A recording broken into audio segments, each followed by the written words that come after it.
and welcome to the July 6, 2011 meeting of the Lake Forest Building Review Board.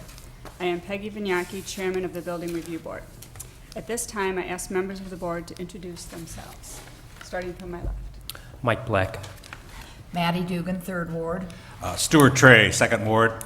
Monica Ruggles, 1st Ward. Charlie King, 3rd Ward. John Clare. And would city staff please introduce themselves also? Megan O'Neill. Kathy Cerniak. Thank you. The board is here tonight to work together with all of you, property owners, architects, neighbors, and interested citizens, to continue the long tradition that allows Lake Forest residents and businesses to work together to preserve the qualities and the unique character that make Lake Forest a special community. We recognize the personal importance of each petitioner's request. Our goal is to respect the needs and desires of property owners while balancing the interests of the community as a whole to preserve and enhance its architectural character and landscape streetscapes. For those of you who may not be familiar with the Building Review Board, the types of projects that come before this board are those in which the property owners are requesting a variance to allow a home that is larger than permitted by the code, are seeking a demolition permit and approval of a replacement structure, or otherwise involve issues that could not fully be resolved by city staff. It is important to note that over 95% of building permits are issued by the city without the need for any board review. Thus, the board typically deals with the most challenging and sometimes controversial projects. The City of Lake Forest is committed to conducting open and fair meetings. To achieve that goal, the board has adopted meeting procedures and all parties will be provided an opportunity to speak. These procedures are outlined on the agendas available at the back of the room. This meeting is also broadcast on cable television. Speaking on behalf of the entire board and city staff, our objective is to provide a review process that is thorough, fair, and without unnecessary delay. The next order of business is the approval of the June 1st, 2011 meeting minutes.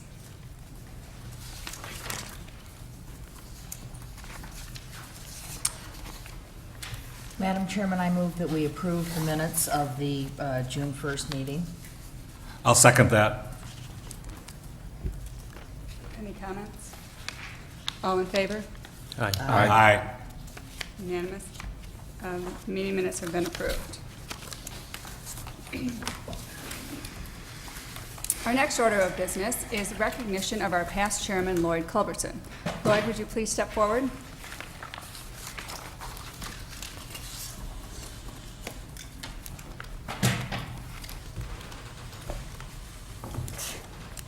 We'd like to present you with this plaque. It reads, "In appreciation to Lloyd Culbertson for service to the City of Lake Forest Building Review Board." It says you've been a member since May of 2005. Many years of dedicated service. I want to thank you.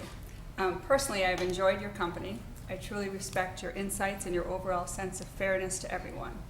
Your level-headed leadership is commendable. I'll miss sitting next to you and harassing you most of all. And we'd love it if you have any comments to share with us, any insights. Congratulations, Lloyd. Thank you very much. Thank you so much. Very nice. It's been an honor to serve with all of you. Thank you very much. Thank you. Thank you. Good work.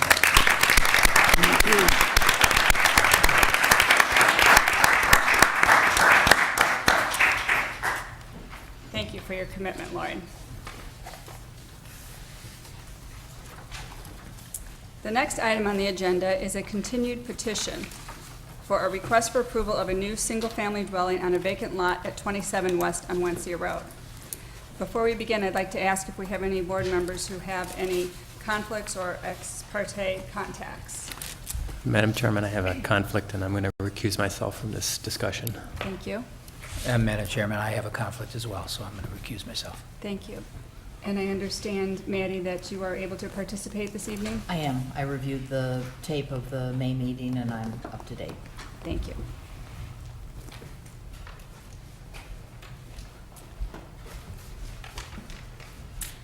The owners of the 27 West Onwentsia are Rajul and Gopal Balala, and the representatives Sean Purnell, Glenn Christensen, and Bud Reed.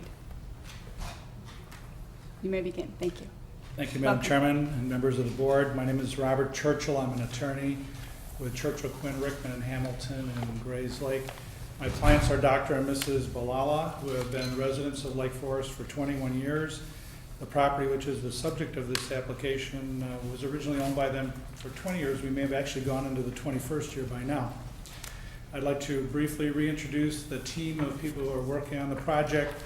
From Manhart Consulting, Glenn Christensen, senior planner, and our landscape architect, Peter Storr, who is our modeler, Sean Purnell, who's our architect, Bud Reed, our engineer, Mike Michillo, our general contractor, and then Dr. Alala is with us this evening.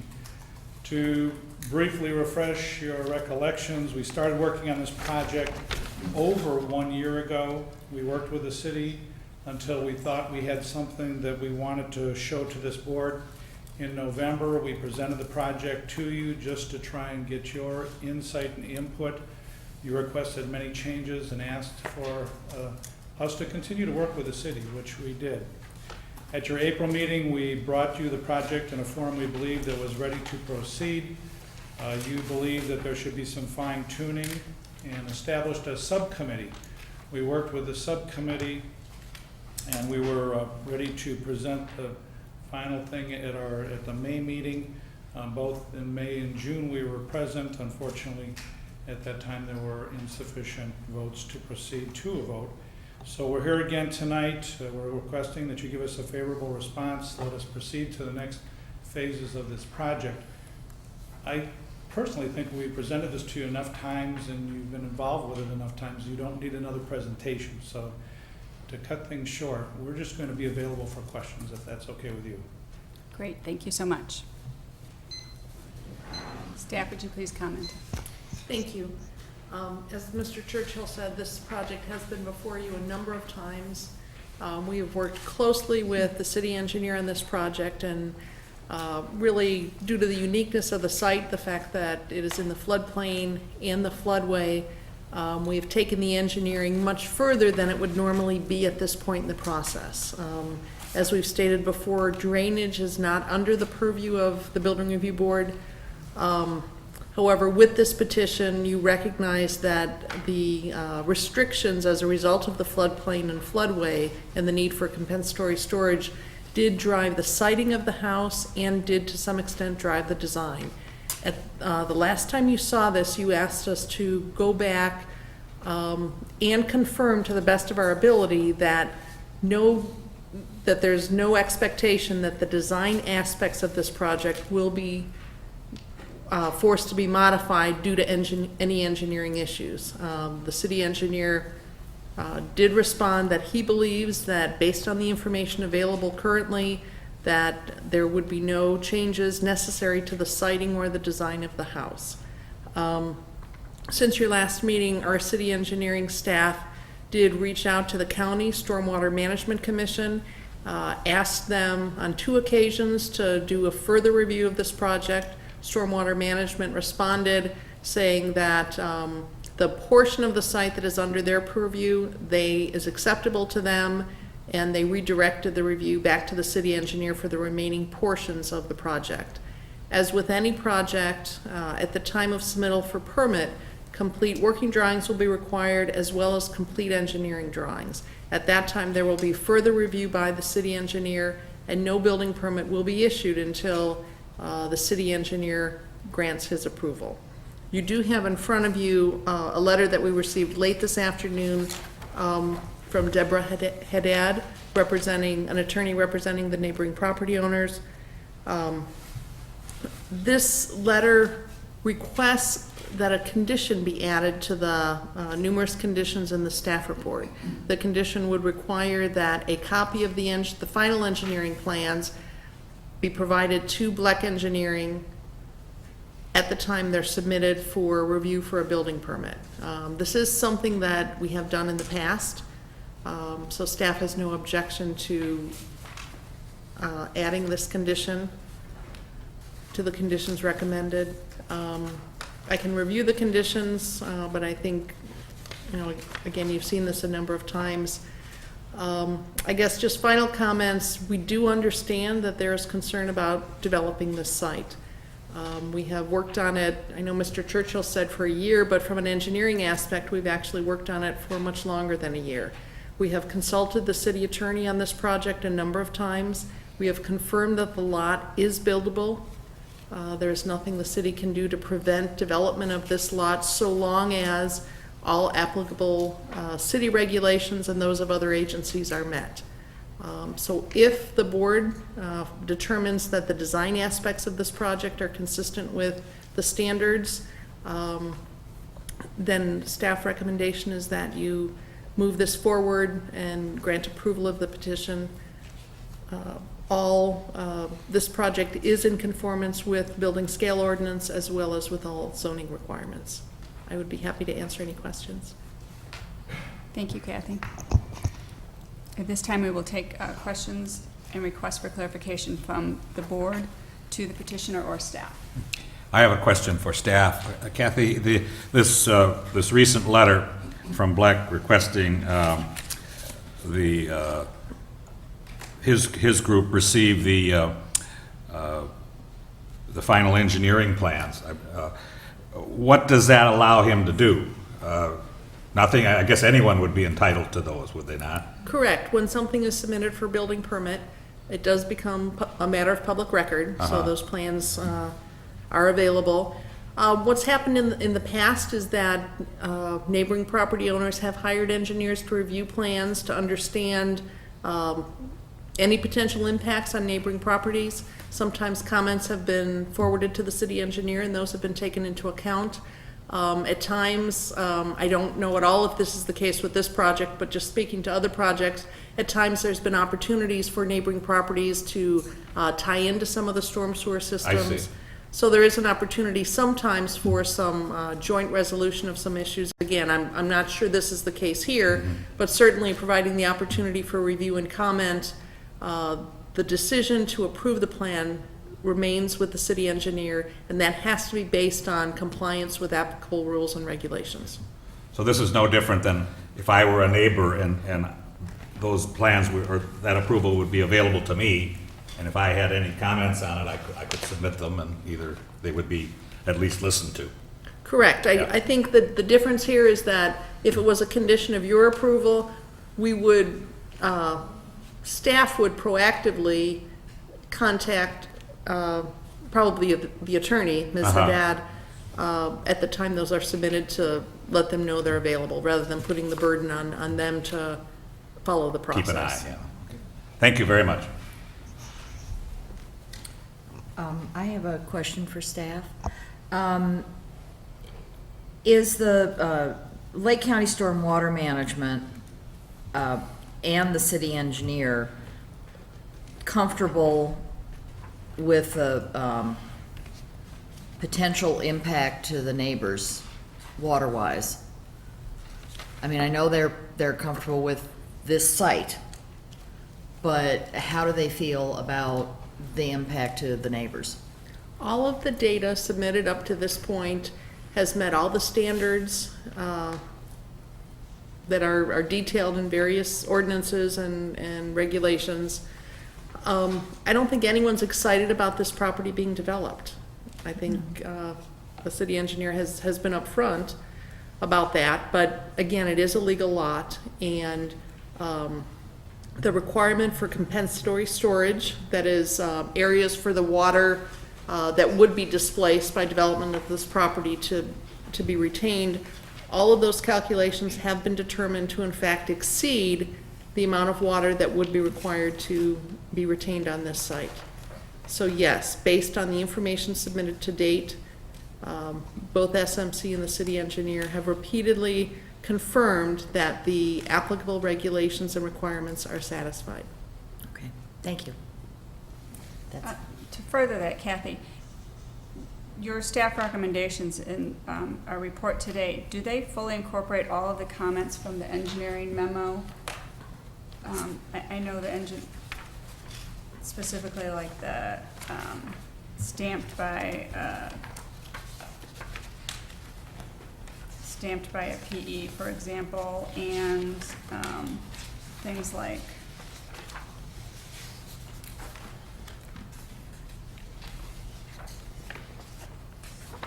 checking the, where the storm sewer is and those items that the city engineer raised? The city engineer has reviewed the memo that came from Black Engineering. Right. Has provided his own list of information. We didn't repeat those as conditions for the building review board. Again, drainage really isn't the purview of this body, but the bottom line is the conditions do require and acknowledge that the city engineer needs to sign off on all aspects of this project, as would happen with any project.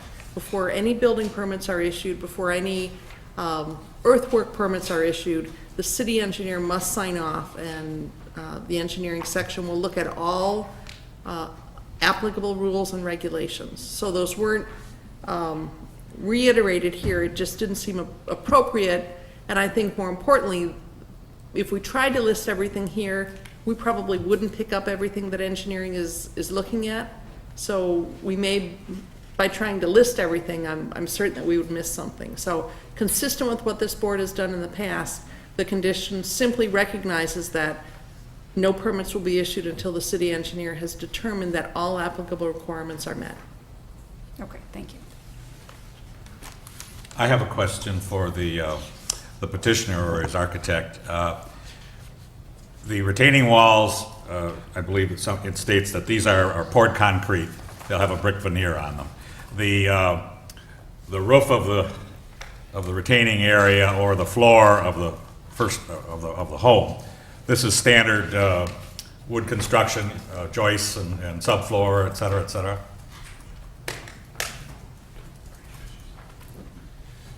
Hi, my name is Sean Purnell, the architect. Just to clarify, are you speaking of the retaining walls, which are more of the landscape element, or the actual? The retaining walls that are going to contain the water that's going to be under the home when it floods. Right, okay, yes, they're poured concrete with a brick veneer. That I understand. Correct. The first floor is essentially conventional residential construction. Obviously, the underside of that is finished to a weather-tight exterior finish, the entire crawl space. That was going to be my question. Correct. What are they doing? I mean, you've got, there are various things that you can spray or whatever. Well, the intended finish would be, obviously, there's a vapor barrier and then an exterior stucco grade finish. So similar to the exterior finish of walls of a residential or commercial project, it will be a weather-tight perimeter. Okay, so if the water is sitting there a week or whatever, even longer, that moisture radiating or rising off of that water level should not damage the construction of the first floor. No, it wouldn't, and we've taken some mechanical means also into consideration there that would ventilate the space. All of our understanding, and you can contradict me if I'm wrong on the engineering, but the water moves there pretty rapidly. I don't think the expectation is ever that there will be weeks and weeks of water just sitting there. Famous last words. Right, but it is pitched. Right. It is pitched and drained to I understand. exit the building as soon as it's able. Okay, thank you very much. Sure, thanks.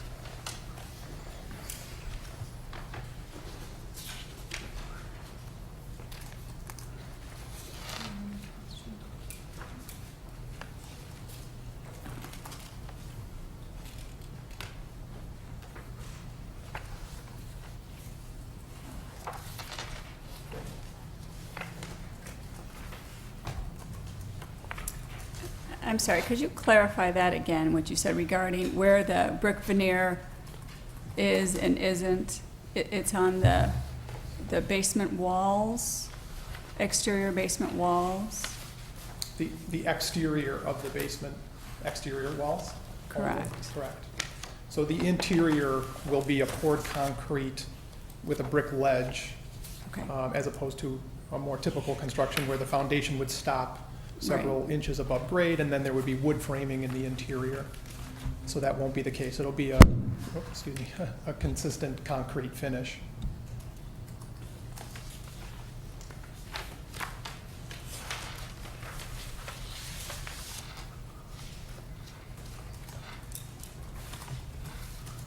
And then the masonry wall up from that point, and then the brick wall from,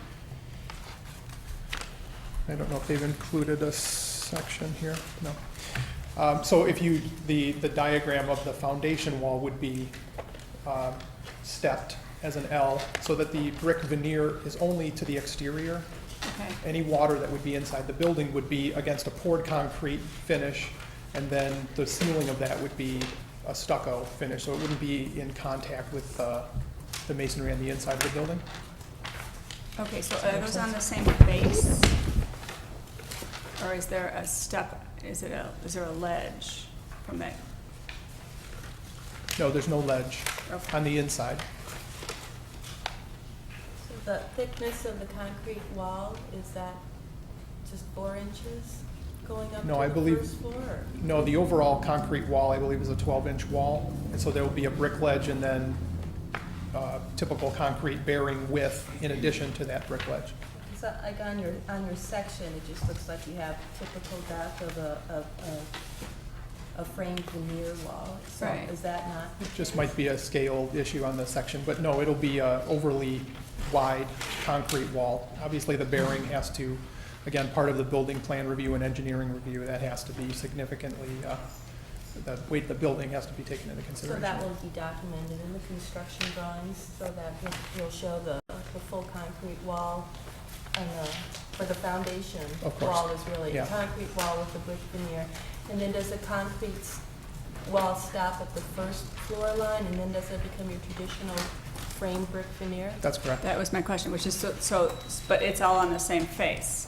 It's, you don't have a step because you've got a veneer and then the masonry wall. On the exterior, there would be a typical brick ledge where the concrete would come down and provide a platform for the brick veneer to rest. It's not in bearing, so the concrete would take the weight of the conventional frame structure. Right. Okay. So it would be one consistent brick face on the outside all the way up. Okay. Typical residential construction in that case.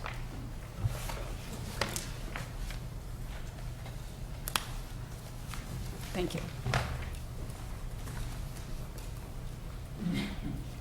Any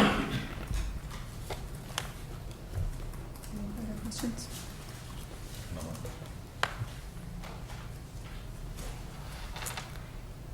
Okay, seeing as we have no further questions from the board, at this time, we will allow public testimony. Is there anyone from the public who wishes to speak? Good evening. My name is Debbie Haddad, and I'm an attorney with Haddad Law Firm, and I'm here this evening representing James and Kathy Govas, owners of 1 West on Wensia, and Carrie Friedman, owner of 51 West on Wensia. My clients are both longtime residents and business owners in the community. We first of all want to acknowledge the time that petitioner has put into their petition and the meetings before BRB. However, my client is concerned about the adverse impact on their property in perpetuity. And they are so concerned that they have retained their own engineering firm, which is highly regarded in this community.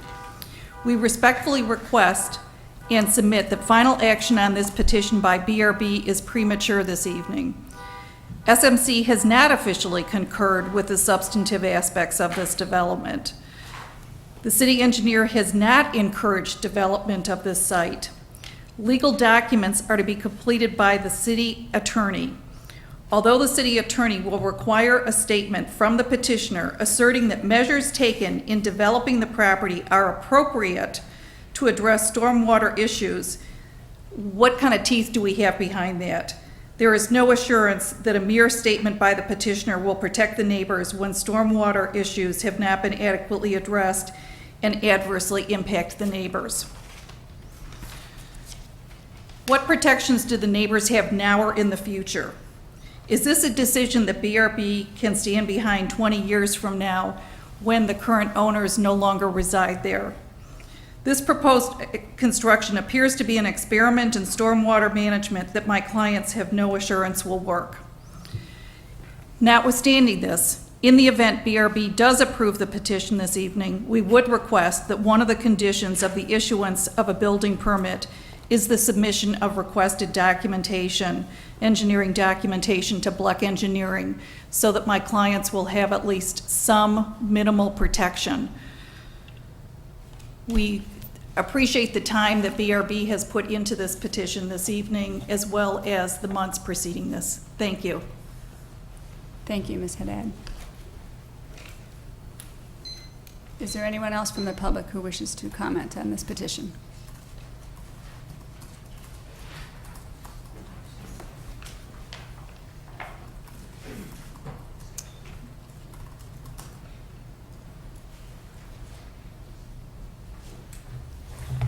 Madam Chairman, my name is Tom LeClaire, and got a couple of questions. Got a copy of a letter that was submitted by Mr. Christensen that stated that, with answering some of the questions from the Bleck letter from May,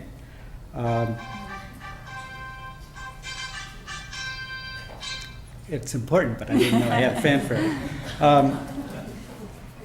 Why was there no longer a need to apply for a FEMA Clomer conditional letter of a map revision on fill? And part of the answer says, after a review of regulations, it was determined that the area under the home was left open for floodwaters, and the home was built on a foundation elevated above the flood protection elevation. The FEMA approval and map change were not necessary. And I was curious if a copy of a letter from FEMA or the U.S. Army Corps of Engineers issuing a waiving of the submission or resubmission of the application, as it was brought up in the Bleck letter that the application for the FEMA, the Clomer, the jurisdictional review, had a 3-year time limit on it, and it had expired. And there was changes to the design of what was submitted back in January of 2007 versus what has progressed into the iteration that it is today. So it's not a slab on grade, it's now a crawl space. It's got smart fence, which was another question I brought up last time. And I'm curious, are there any other houses in Lake Forest that are built on a floodplain where they have a compensatory storage crawl space holding stagnant water for an undetermined amount of time that rely on these smart vents for the evacuation of the water to, you know, wherever it's going to go, to a stream or river, or even a ravine. We asked about getting some testimonials or some references. I noticed in the minutes that Mr. Churchill stated that probably couldn't find somebody who has smart vents that would be willing to come down, but if this is this important, I'm curious, what if the smart vents weren't part of the design? Could this house be built? I mean, are the smart vents the magic sauce of this thing? And we don't know whether it works or not. We don't have anybody that says it works, or what's happened if it doesn't work. We just have to take the word of the architect and the engineer, the developer, the consultants. But have they put them in anywhere in Lake Forest? I mean, this is where we live. This is where, if it doesn't work, we're the ones that are going to be impacted. I called the company out in New Jersey and couldn't get any information from the customer service folks there as to if there were customers that had smart vents. Was there a registry of people that had it in the event that there might be a problem that, you know, kind of like a warranty. You have to send in your card in order to be covered. They didn't have any of that information, nor could they give me the names of anybody that is that are installing these in northern Illinois. They gave me the name of a company in Elmhurst, a roofing company, but they didn't know whether or not they actually installed them or not, or if they were trained or not. So there's not a lot of comfort in the basis that we have to rely on the engineering testimony that the numbers work, and that the SMC has said the numbers work, and kick it back to Ken Magnus to decide as the enforcement officer. So, just one other thing, and I wanted to put, is that the notice saying your time is up? Oh, okay. You may finish your closing statement. I have put together a website for anybody watching at home, onwentziamemorandum.wordpress.com, and I would hope that I could get this into the record so that anybody that wanted to see pictures of standing water for weeks on end, that's time and date stamped, and they could see what we've been seeing and what the future looks like, because that's what it is now. Thank you. Thank you, Mr. Clare.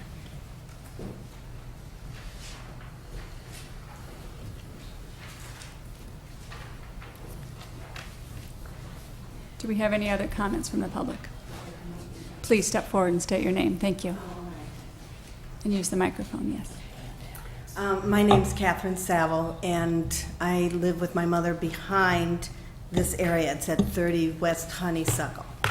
And so, I mean, we're, I believe, literally right behind this house. And my concern is the stormwater. That seems to be the issue.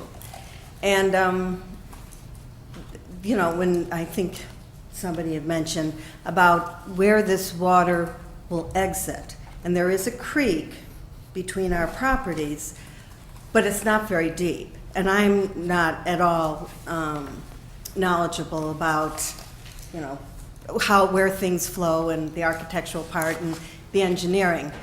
But as I said, the creek's very shallow, and we're right behind, and being on a floodplain, that's a concern for us. You know, if there is a major storm, we're right next to a retaining pond, and it comes right up to the very top.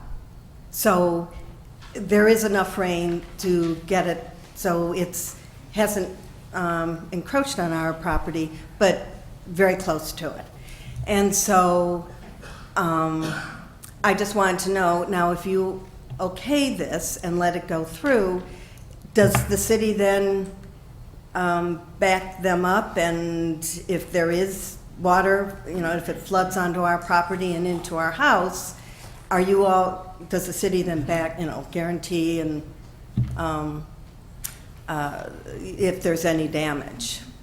Or is that just up to the homeowner to protect their own house, you know, if you back it at all? So that's our concern. You know, I mean, if the engineer says there is no problem and they have it, you know, it's a guarantee, then that's fine. But that's what I would want to be, you know, confident in. Thanks. Thank you, Ms. Seville.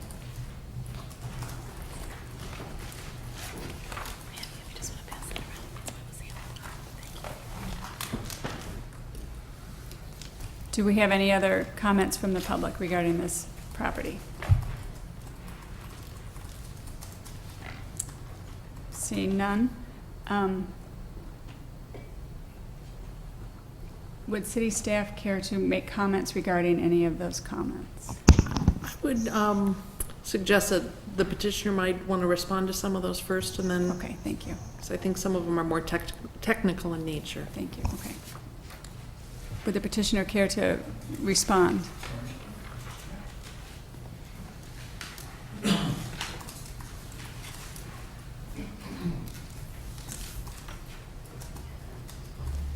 Bud Reed, engineer for the project. Excuse me. First of all, the conditional letter of map revision on fill, it's strictly that, it's for fill. And originally, we did design this project for fill, totally within the building footprint. This was one of the original plans for the site. And as we progressed through this whole design process with staff, that was modified and opened up the crawl space area. So when we checked back with FEMA several months ago, it was determined at that time, after we checked with FEMA, that it was no longer required to have their permit or their authorization for fill. It all falls back to the municipality. So that's where we're at now with the floodplain regulations and stormwater management. And the village engineer has approved the information that's been provided to him to date, including the smart vents.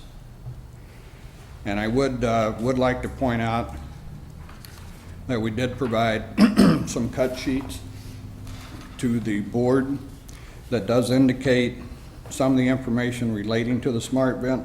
And I would point out one of the bullet points that said this is code compliant, FEMA accepted. So it is something that they've looked at in the past. It's probably is a bit unique for Lake Forest. It's not unique to Lake County. It has been used, I know, around the chain of lakes.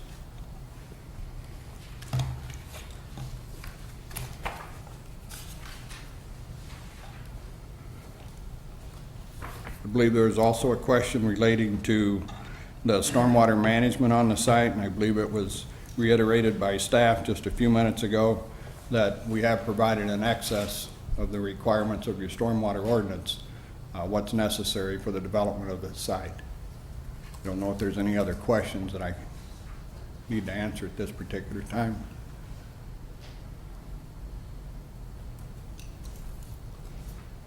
I think that's fine, thank you. Thank you.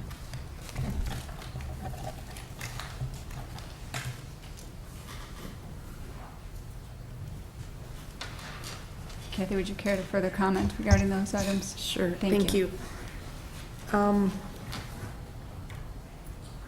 Couple points that were raised. I want to make clear that approval of the engineering plans for this site is not discretionary on the part of the engineer. The engineer is required to look at very specific standards and requirements. The city operates under the Lake County Watershed Development Ordinance, so there are not, the city engineer doesn't get to make choices about whether certain approaches are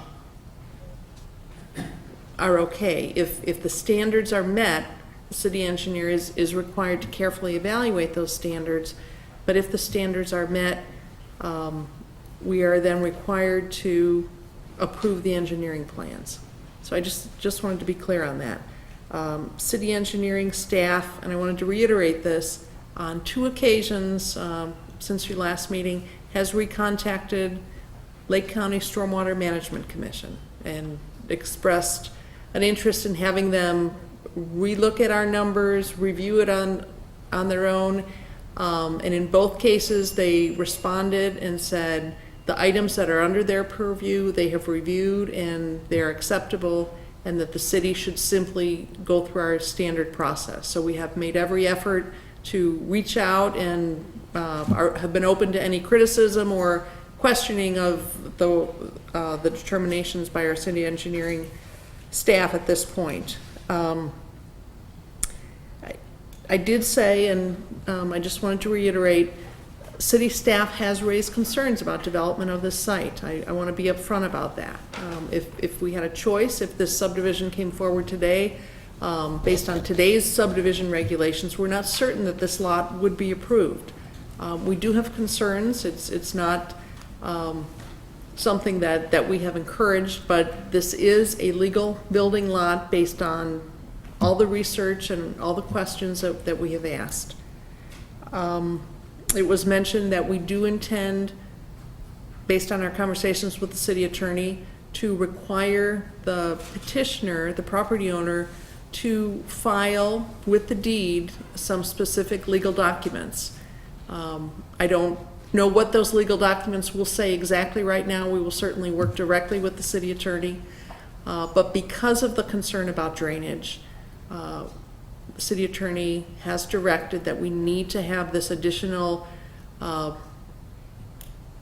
affidavit on file to be clear that the city is reviewing this based on all of the applicable rules and regulations, and the numbers work, and that the petitioner and their representatives are charged and are taking the responsibility for assuring that, in fact, all the proposed systems that they will have on the property will in fact work. So that is something over and above what is normally done.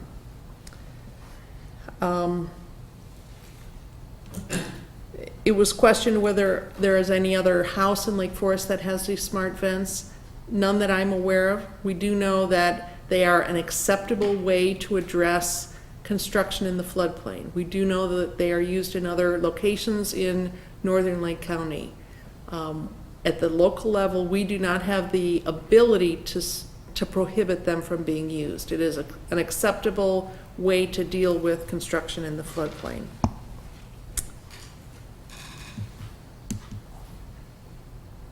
I think those are the only comments I have at this point. Again, I just want to clarify that the Building Review Board is not charged with and doesn't have purview over drainage issues and engineering issues, certainly as they relate to design. But by your approval today, this is not guaranteeing that the final engineering plans will be approved. It will not lessen the scrutiny that those plans will receive, but it will simply move this forward from your perspective. The house is in compliance with the building scale ordinance, designed consistently with the selected architectural style, and the other aspects that you've discussed as this project has been before you. Thank you. Thank you, Kathy. At this time, do we have any final questions from the board to the petitioner or city staff regarding this? I do. Kathy, I think if I'm hearing the neighbors correctly, and I understand that we, the Building Review Board, don't get involved with the engineering and that aspect of these projects, but the neighbors have concerns. And there are no guarantees in life on some things, but I think I understand their concerns, wanting to know that, or be assured at least, that everything possible has been done to protect their properties from the impact of this petition, potential impact of this petition. And I'm not sure that question has been answered. If we are not the ones to make the judgment on the engineering and guarantee it, or be the ones that stand behind it if the neighbors flood because of this petition, who is? Again, the city engineer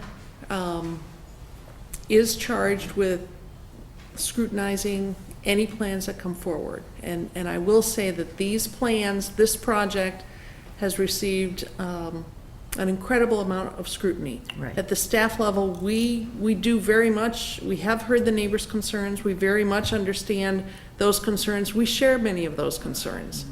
And the building permit will not be issued until the city engineer and the city attorney are confident that, to the best of our ability, we have confirmed that all of the applicable rules and regulations are met. The city cannot guarantee that there will never be any problems. Right. And I think that is why we've been directed to get this additional legal document, so that we're very clear from the front that the responsibility for assuring proper functioning of this system rests with the property owners. So it rests with the property owners, not with the city or us or the, okay. Correct. Thank you. Thank you, Maddie. I have a further question of the petitioner. Maybe you could review and summarize for us once again the amount of water retention or detention that will be taken care of on this property. I know at one point we had talked about it was a 100-year flood that it would handle, and in the beginning you had mentioned that it will handle a capacity greater than it does now. So that being said, you're creating a pond that will hold some of the water, and then in addition to that, the crawl space will hold it for a temporary time frame. Is there a volume or a number year flood? I mean, I'm trying to summarize so that in response to the neighbors' concerns.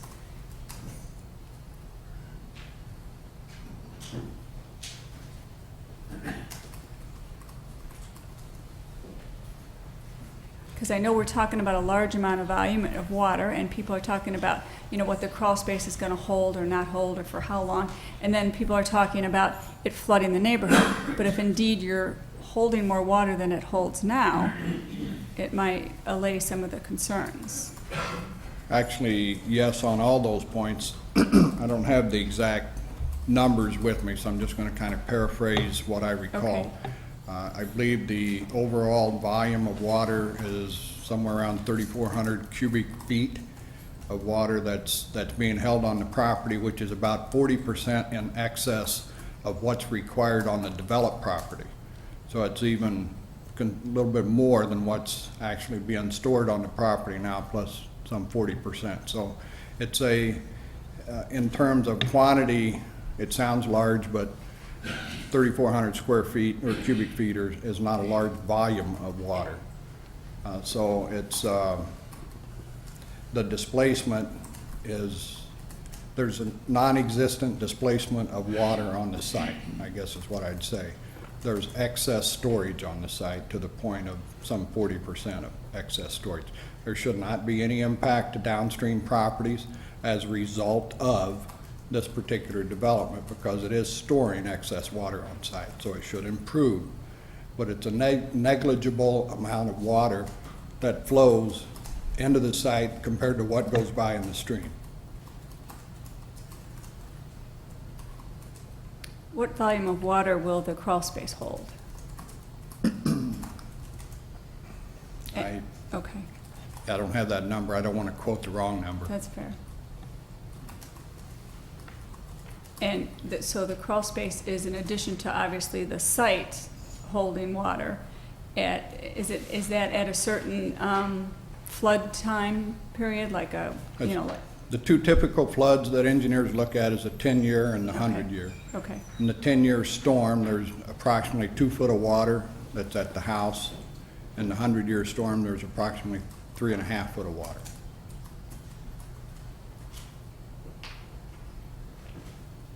And the floor of the home is elevated 5.5 foot. So it's actually 2 foot above the highest water level that we designed for. okay. Thank you. I'd just like to add a point. Glenn Christensen, Senior Planner, Manhart Consulting. Kathy had mentioned that the stormwater calculations are not discretionary. We have to calculate an exact number. The engineer reviews that. The house is built, and then after it's built, we have to do as-built drawings to confirm that volume as well. So I think if you're looking for some kind of guarantee, what we say we're going to build, we have to build it that way, and then it's reviewed at completion of construction to confirm that. So I think that would be a guarantee on the storage. Thank you.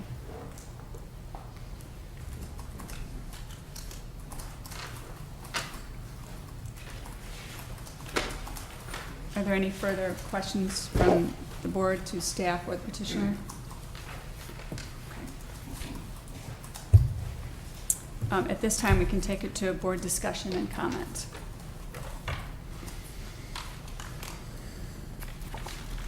Well, I think considering the engineering and the flooding aren't really our bailiwick, even though we've obviously spent a lot of time on it and it's of concern to all of us, getting back to the architecture of the house, I appreciate all the changes that the petitioner has gone through and working with our subcommittee and our body at large. And I'm willing to approve the house as proposed. I agree with Maddie, and we've been over the architecture of the home. The drainage is not our area that we have to deal with. Regarding the recent black letter requesting that we hold off approval, I do not agree with that. I have no problem with adding the condition that the Black Engineering be informed of the final decisions when they are published, rather than making them monitor the thing. I have no problem with that, so I can support the project as presented. I'm also in agreement with my fellow board members. I think the petitioners, the house conforms, to the bulk, and it also meets, the architectural style, that we're looking for in its consistency. And I think they've gone through as much as they can with staff, to try to make sure that they've addressed all the neighbors' concern. And I have confidence that, that they will continue to work with the city and resolve some of the drainage issues, which I again think that, I don't have enough experience to really comment too much on that. So, but I think the home itself is acceptable. I agree. I appreciate the homeowner's persistency here. I think they've done a really nice job, really hammering out a nice design, and well below bulk. And they've been very flexible and good. Now, at the same time, I appreciate the concerns of the neighbors. I guess what it comes down to me is, if you go to that lot now, it holds a tremendous amount of water now as it is. I mean, it's a definite issue right now. And the most basic calculations that we've heard here tonight, and seem to be confirmed by all else, is that there will be more water retained on this site after construction than there is right now. So it boils down to that for me, and because of that, I can approve this. Do you think we should make it conditional to allowing the neighborhood group via their attorney and their engineer to have the additional information they asked for prior to the city's issuance of a permit, specifically the compensatory storage computations, drawings that they would have, allowable access to, and the landscape plan? I think that's fine. I think that would be all right to put that in the motion of approval. I think that's on file with the city in any case, is it not? So people should have access. Kathy's nodding her head yes, so I don't see why that we would make that part of it.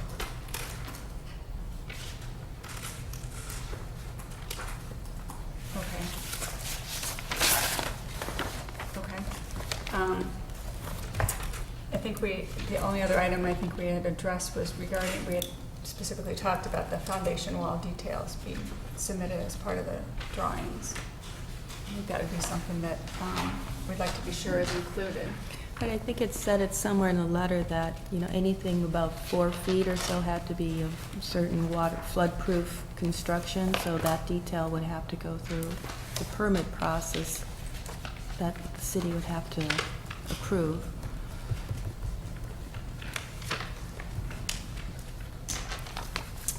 Okay. In addition, Peggy, I should point out, there were some staff recommendations on lighting, specifically Correct. some on the lighting of the tower element, interior lighting, et cetera. So I think any motion we have should also address staff's recommendations, the other recommendations they've done in the past. Right, certainly to include all Yeah. these recommendations, Yes. right.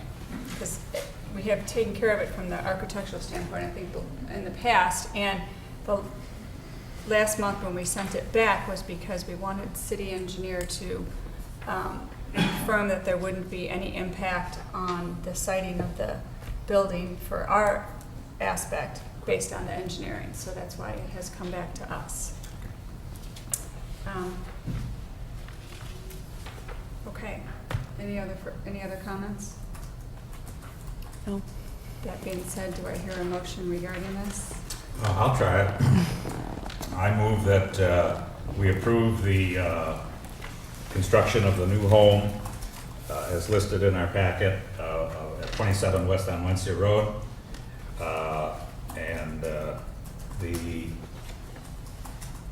This should include all of the staff recommendations which are listed in our notes from staff, and also to include the Bleck letter July 6th, allowing, I believe it would be Bleck Engineering to review the final engineering plans when they are released by the city. A second? Any discussion? All in favor? Aye. Any opposed? Abstain? None? The motion is passed. Congratulations. Thank you. Thank you for all your time and effort put forth Thank you for your patience. continuously. Thank you. We'll miss seeing you next month. Come back and visit anytime. Thank you.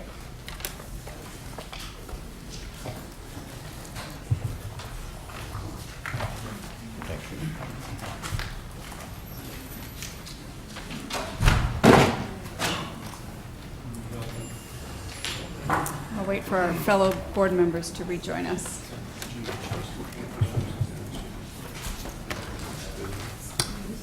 Did you bring the brownies? You're going to be on a chocolate sugar buzz here to get through these potatoes. Could you give me a glass of water, please? Of course. The next item on the agenda is another continued petition for a request for approval of the demolition of the existing residence and approval of a replacement structure at 48 Woodland Road. Owners Jim Yamamoto and Representative George Svoboda, the architect. Before we begin, do we have any conflicts of interest or ex parte contact with the board? Great, thank you.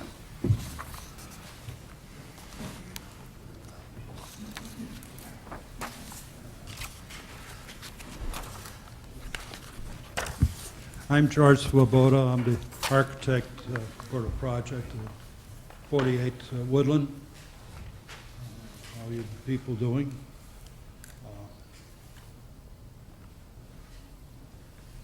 I have some things here to show you then.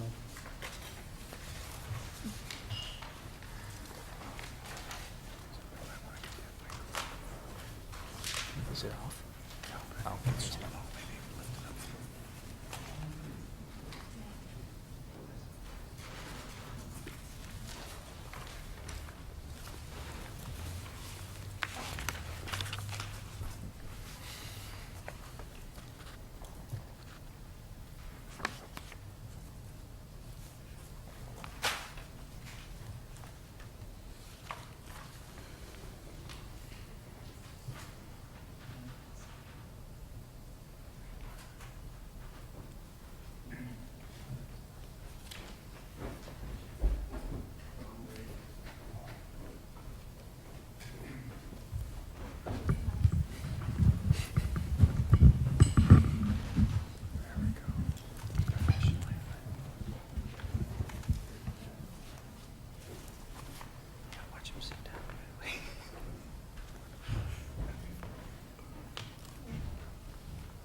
This is the front the elevation on woodland.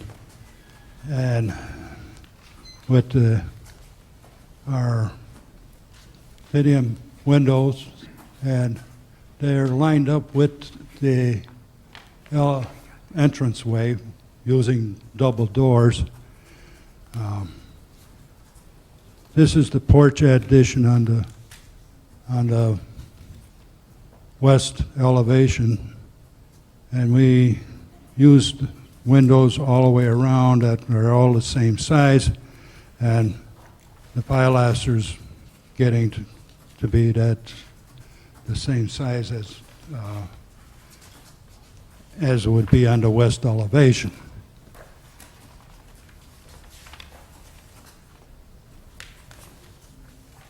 Yeah.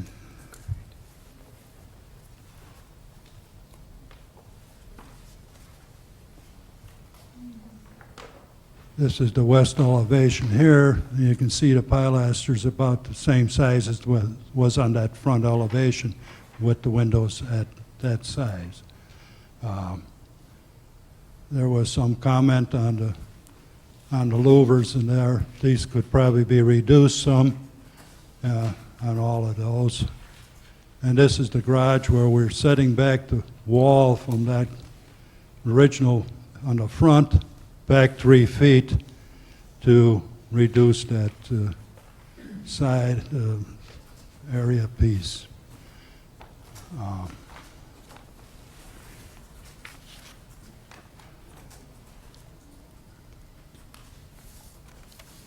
The rear elevation is, we're showing the windows similar to the front elevation. This being a kitchen window, of course, we have to counter underneath that, so that's shorter. And the new addition on this side with French doors matching the window areas. We omitted a room at the back of the garage by removing that 3 feet in the front, so the garage goes all the way to the rear wall.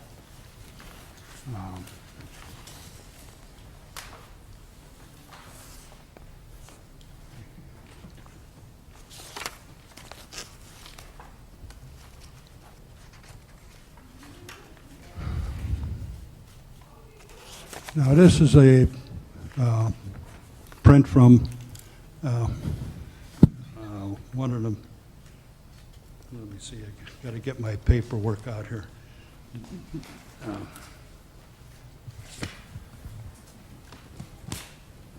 This is from Colonial Homes by Philip Walden, published in 1931. And this particular house is by William Coleman in 1756 in Woodford from Fairmount Park in Pittsburgh, where you can see that the Palladium windows here sort of match the sides of the entranceway. Another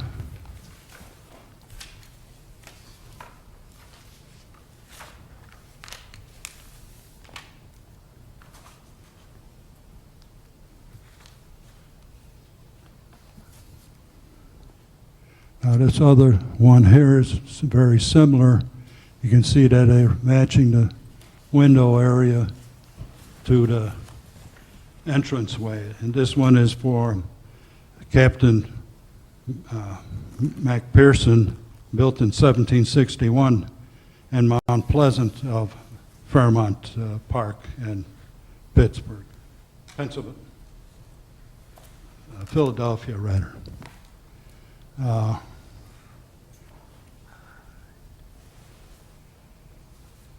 This is the front elevation of the existing house.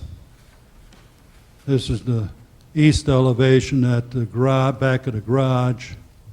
This is the rear elevation.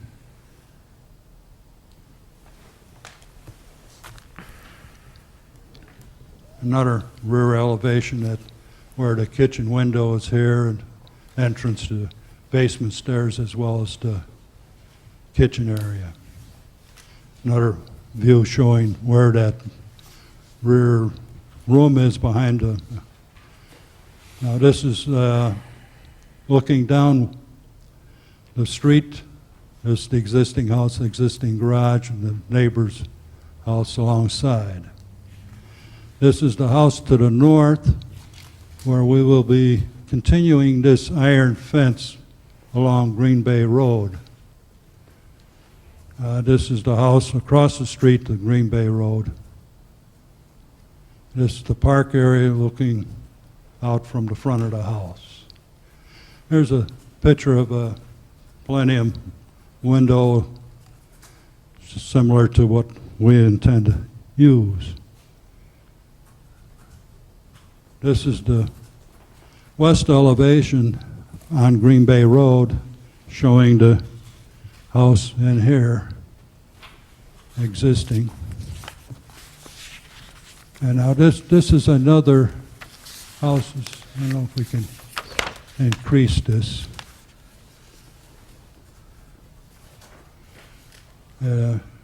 Now here, this one we see in here is the podium window here that matches up with the front entrance area.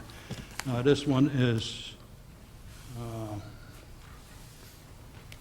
I can't read it here now, but this one was in 1705, and then they added these round areas in about 1725. That's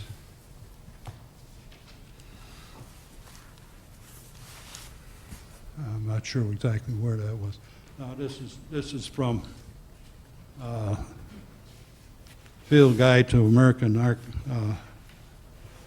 Architecture, and it's from Virginia and Lee McAllister, published in 1984.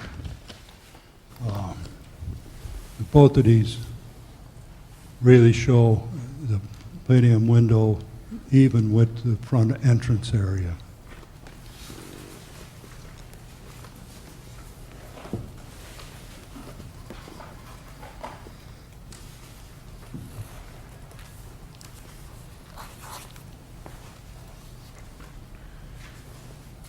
Going back to, let's see where we at here. I want to go.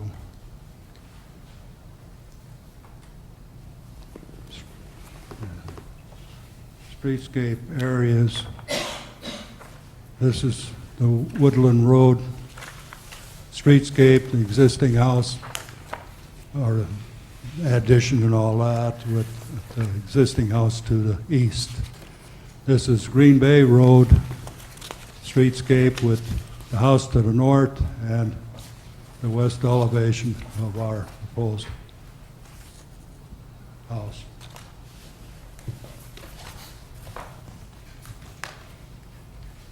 So,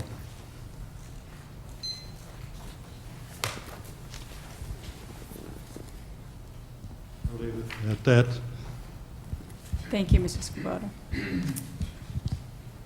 Staff, would you please comment? Thank you, Chairman.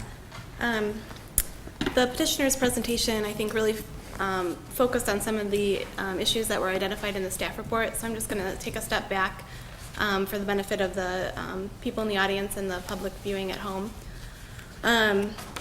Last month, the petitioner presented a concept to the board for input and direction on the replacement structure. At that time, they were proposing to keep the existing foundation in the exact configuration, and proposed a two-story structure similar to what's being proposed today.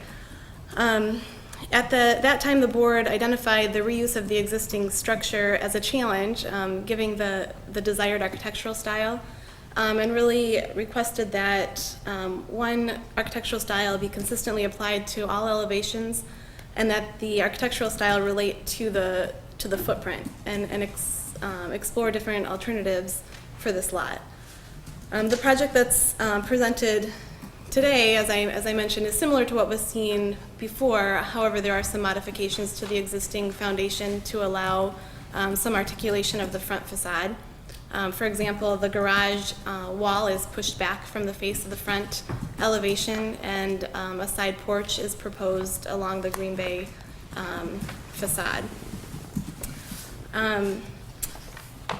The recommendation in the staff report is really to allow the board to provide some very specific and clear direction to the petitioner to allow refinement of this design, and also comment on the bigger picture. If this solution to the foundation is enough to satisfy the board's previous concerns for the reuse of the structure with respect to the architectural style. We did receive a couple letters from surrounding neighbors. One was in support of redevelopment of the lot. The other, that one was included in your packet. There was another letter placed at your seats this evening that was related to the importance of the trees along Woodland and the need to carefully look at the landscape plan. I will say that the city arborist reviewed the landscape plan after the staff report was submitted to you, and he did identify some areas for refinement and concern for the type of plants that are proposed in certain areas, such as the spruce on the east elevation. That species may not thrive as well given the shaded area. So I think certainly the landscape plan needs a closer look and some refinement, and I welcome comments from the board with respect to preservation of the two trees in the front of the property. We also need to look carefully at how the proposed fence along Green Bay Road will impact the trees in that area to see if installation will require any additional removals than what is presented to the board this evening. The conditions of approval are written such that we're recommending that the board kind of add to this list of modifications or modify the list that's drafted in front of you, and really give the petitioner some clear direction so that they can move forward with this petition. This is one that has been before the board on several occasions. I think this is the direction that the petitioner is choosing to go with the retention of the foundation, and I think it would be appropriate for the board to give them some concrete direction moving forward. I would like to add to the conditions that would be identified before this comes back to the full board would be that the landscape plan be revisited. So the conditions related to the landscape plan that I just mentioned, looking at the plant material, looking at the way the fence works with the existing landscaping and those two trees, based on the direction of the board, whether preservation is important or could be replaced adequately on the front. The thought here is that if certain modifications could be made, that this design could come back on a consent agenda if the board is comfortable with that, or it certainly could come back for full presentation before the board. So I'd be happy to answer any questions that you may have. I would like to add that there are findings in support of the demolition. I think throughout this process, the board has been pretty supportive of the demolition aspect of this project, but I don't want to forget that that is part of this request that the board needs to comment on and take action eventually. Thanks. Thank you, Megan. At this time, we'll allow for board questions to the petitioner and/or staff.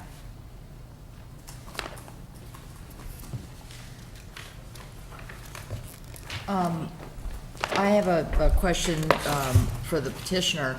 What color brick, what color shutters, what color windows, what is your color palette going to be?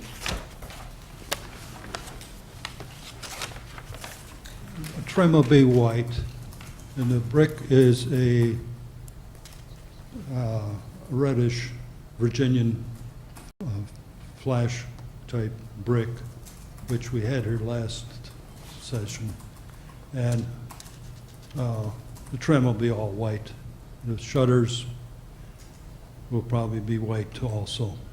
Okay, and the roofing material is asphalt? Roofing material will be a gray type of, darker gray type composition roof. Okay. Okay, thank you.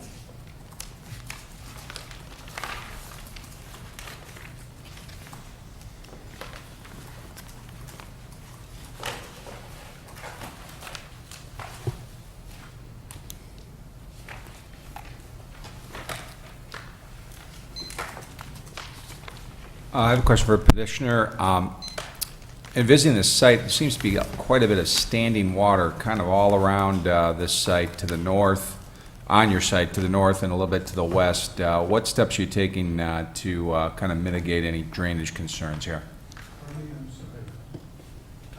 Drainage, it appears there's a lot of standing water on this site, and I'm curious what steps you're taking to mitigate the drainage issues, I think, that are present right now at the house. We have the plans in engineering right now to be approved to remedy that. Will be catch basins in areas, in the low areas, and drainage around the property into the storm sewer system. Okay, thank you.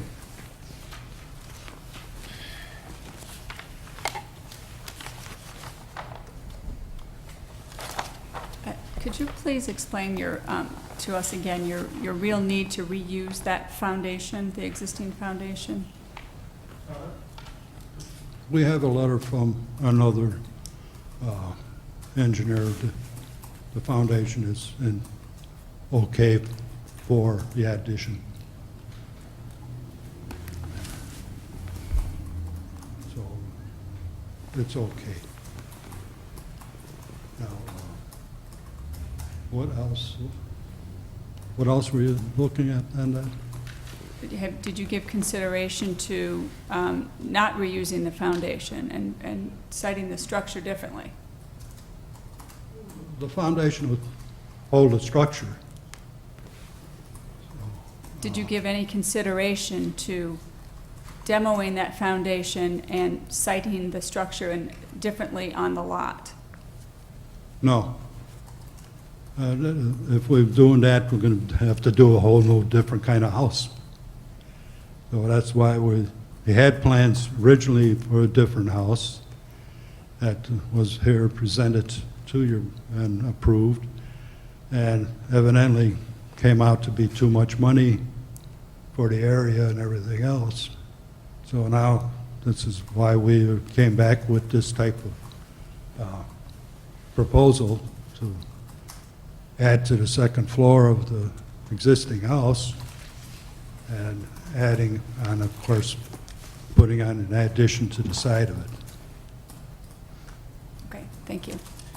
I have a question. This is, you're reusing the foundation. You have moved the door, the main entrance to the center. That was a comment that the last time you were here.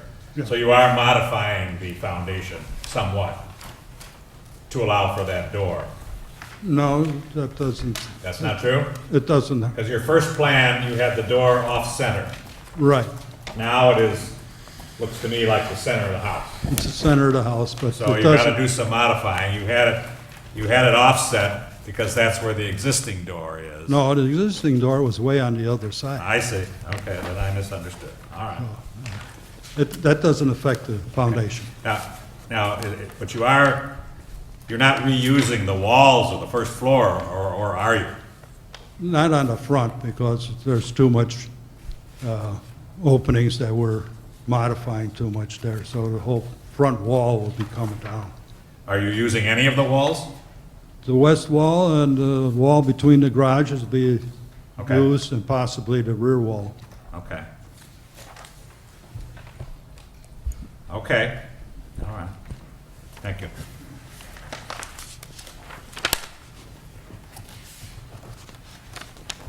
So if you're reusing the wall, then you're gonna match the brick? No, we're taking all the brick off, Oh, okay. replacing all brick.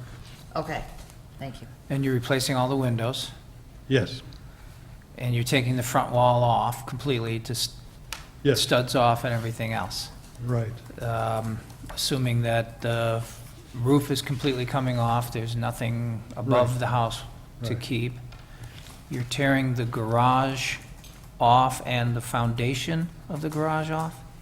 No, And moving the garage foundation back, is that what I heard? We're removing the front wall of the garage and setting that back 3 feet. Okay, so there's a part of that slab is going to remain existing that's outside the face of the we'll have garage to doors now? patch that. And you're Yeah. adding the sunroom to the west? Yes. And you're doing all new mechanical systems, all new heating, electrical, Well, plumbing? the first floor mechanical system is okayed. We'll be putting a new system in for the second floor and the addition.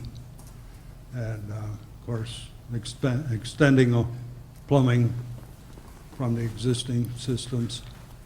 And, of course, I believe the engineer is showing that we're putting in new water system, or water pipe and sewer lines coming in. And we'll have probably replace the gas line as well, because it's right in the middle of coming in right in the middle of the house. And the current foundation to the basement is an 8-foot pour? It's, it's So you're poured left- concrete and it's in good shape. Okay, but you're left with something around 7-foot 6-inch head height in the basement? Yes, And it's a 10-inch wall with footings? it's at least 10-inch wall, as far as we could determine. don't know It's if you've more got- like a 12-inch wall in there. You're unsure whether you've got rebar in there, but you're assuming so? No, I don't know if there is or not, but it's pretty solid. And there's no cracks in the No foundation? cracks in the whole Do foundation. you have an egress window in the basement, or are you going to have to cut that Pardon in? me? Do you have an escape window in the basement? Currently, I see these little buck windows on the rear, but I'm not sure if there is now, come to think, I you're don't going to think need there to is. add, you're going to need one of those per code as Yeah, well. we'll have to install one.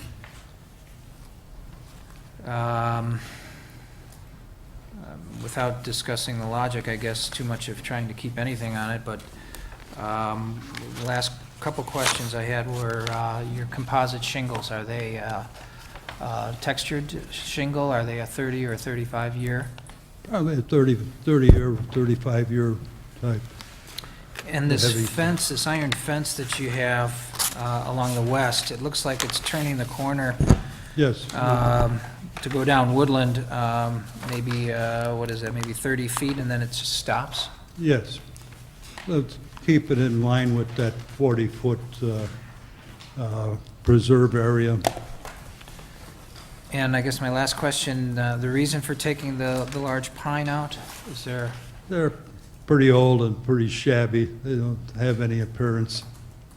okay, so it's an appearance issue?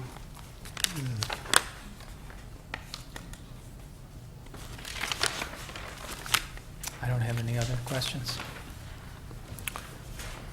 How about the downspouts and gutters? What color are those?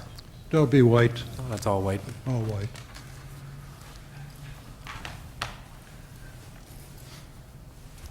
Have you given any thought to staff's recommendations regarding the Paladin window in the front and the overhangs? You show them as a foot or 12 inches, and I Yes. believe that typically they're smaller. Have you Well- given that consideration? It can be a consideration, but I'm just wondering if we can get enough ventilation into the attic space if we get them less than 12-inch overhang there.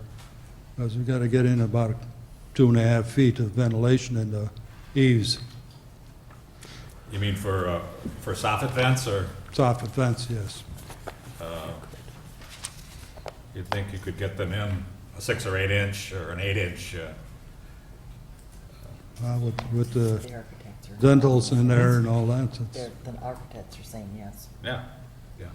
I question whether I mean, if the Georgian style, and I'm not an architect nor am I an expert on that, but if most of them are in something under a foot, I would think you could get vents, at least for an 8-inch overhang. Again, I don't know. But, We'll try and do it if Yeah. we can. and that the window in front, is there any kind Well, it can be reduced, and I put smaller sidelights on it, on that patio window. I think I'd like to see some consideration on it. Thank you. Now I have a concern on the garage, and looking at that neighborhood and how all the houses relate to the park, this is the only one that has a front-load garage. All the other ones are either behind the structure or coming in off of alleys or maybe a side load. Do you have any thoughts on that, how that relates to the neighborhood? Yes, but staff has addressed that and saying that if we put it on the side, we try to do it on the side, it's a little difficult to get in there with the trees that are there. Plus, we'd add a lot of asphalt and drainage problems that we're having right there right now, so. And that's sort of being dictated by using the existing foundation? Because of where the foundation is, it makes it difficult to put a side load garage in? No, that is not the problem. It's basically the water runoff on it and then getting enough vegetation between, on the east side to the next lot. So you haven't got too much space there. It's less than 20 feet. There's 20 feet right now to the lot line, so with vegetation and everything, you'd be ending up with probably 12 feet. It would be pretty hard to get a car to turn around and get in there. Mm-hmm.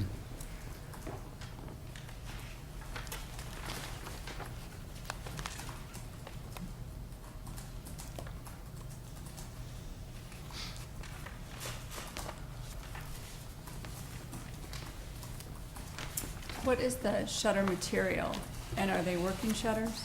The siding material? Shutters, Pardon me? the shutters. Oh, the shutters will be wood, flush wood Okay. shutters. And are they working shutters? Pardon me? Are they working shutters? Will they close? Well, they will look like they're working. Okay. They'll have all the hardware for the working type.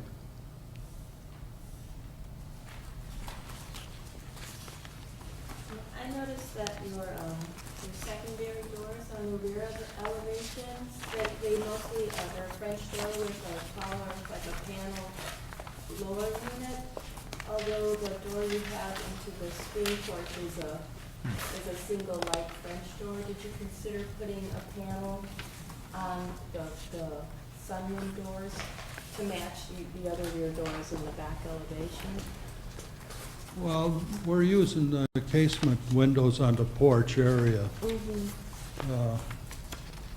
And the French doors, of course, is just to get out from that space.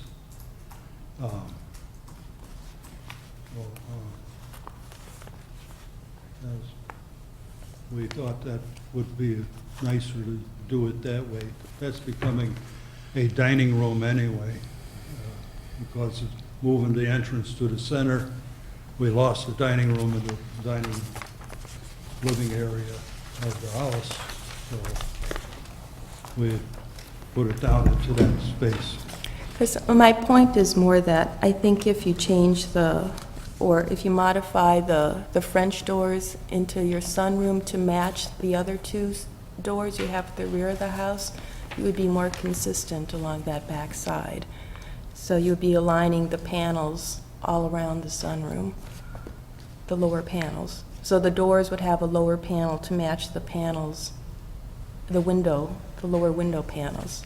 Well, they sort of matched anyway. I mean, the paneling, it's got the dividers. But they're not in alignment right now. The muttons aren't aligning. Well, the window alongside the French door is the same as the other windows. Otherwise, the only other solution would be to put two sets of French doors there. I guess my suggestion would be to look at the doors on the rear elevation. The doors of the, I don't understand what you're saying. I understand that. I guess if you could put a picture of the rear elevation up, maybe that would be be a little more clear.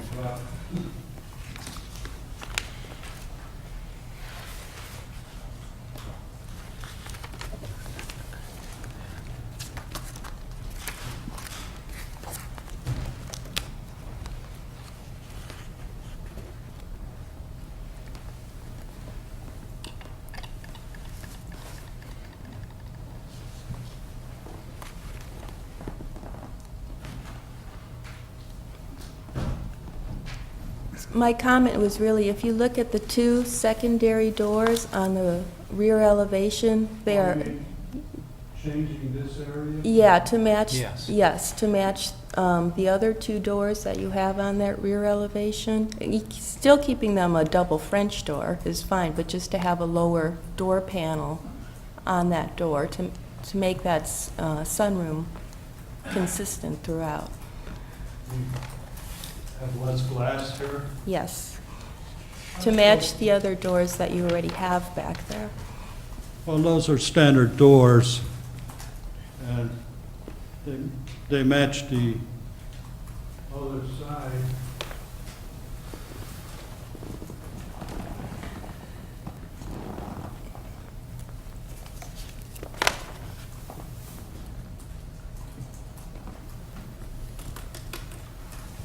Match this door here, too. That door doesn't really relate as closely to the rear elevation, so I think that they could be different doors.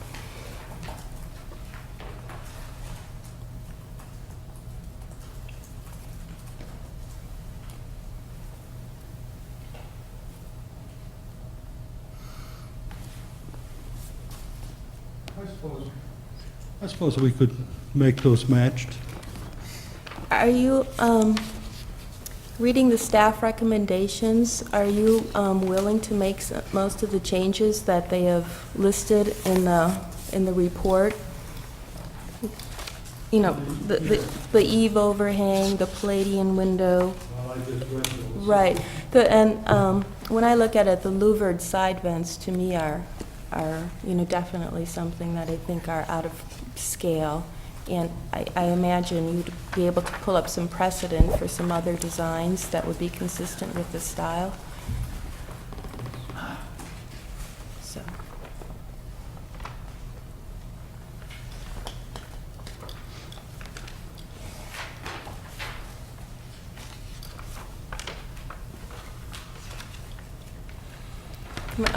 The house itself is under bulk, is that correct? Pardon me? The house itself is under bulk?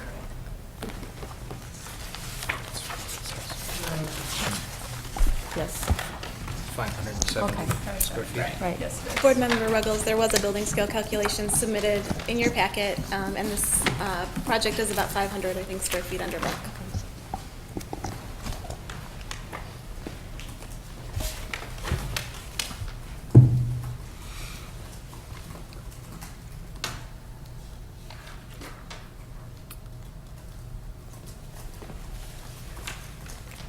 Are the porch and the garage set back from the front facade the same distance? The porch is 4 feet back on each end. It's 13 and a half feet west and 20 feet across. The main house is 28 feet, 28 foot 8. Or 4 foot 4 inches on each side of the porch.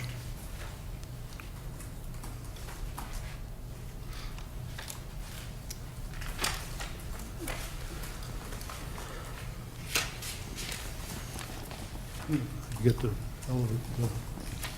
plan. Okay, I think I do see it on the plan. So the new dining porch area is 4 foot 4, step back from the front facade, and the garage will be 3 feet.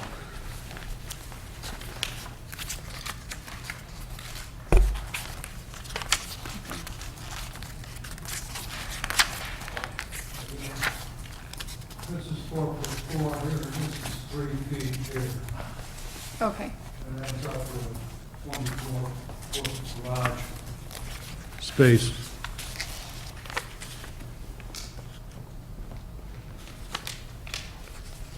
Okay, thank you.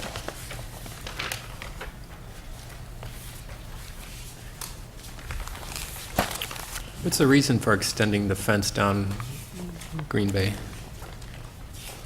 What is the reason for extending that fence through the woods? Around the corner? Yep. Well, let me get that space up.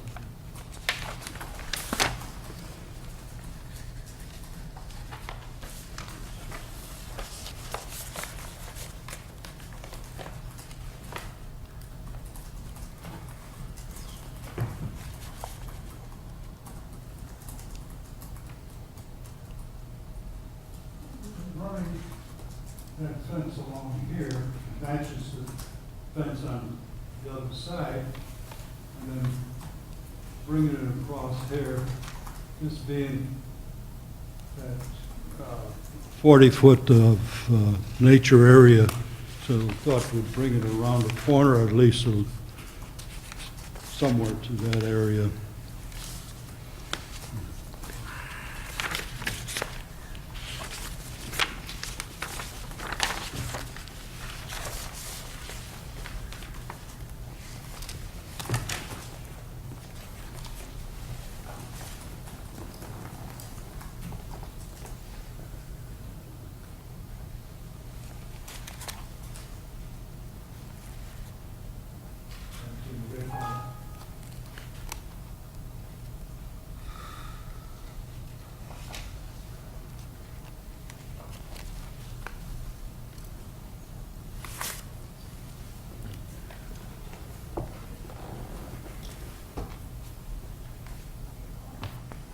It doesn't seem to want to come up now.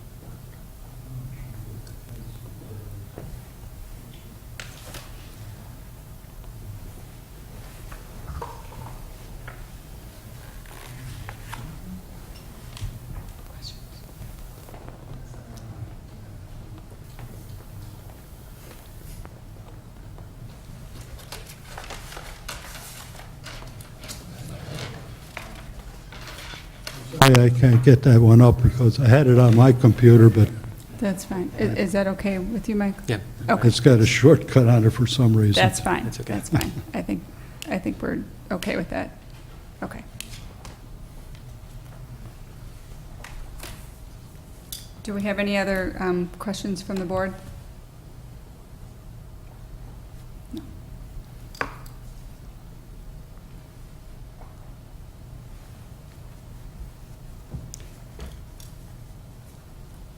That's fine, Mr. Swoboda. It shows the fence area Oh. next door, so that's, we're repeating that fence long, continuing and on.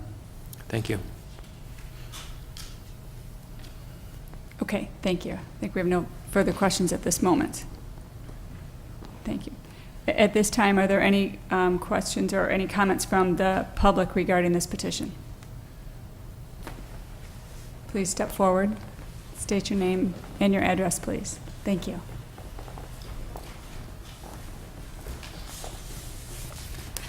My name is Bill Mowery. I live at 106 Woodland.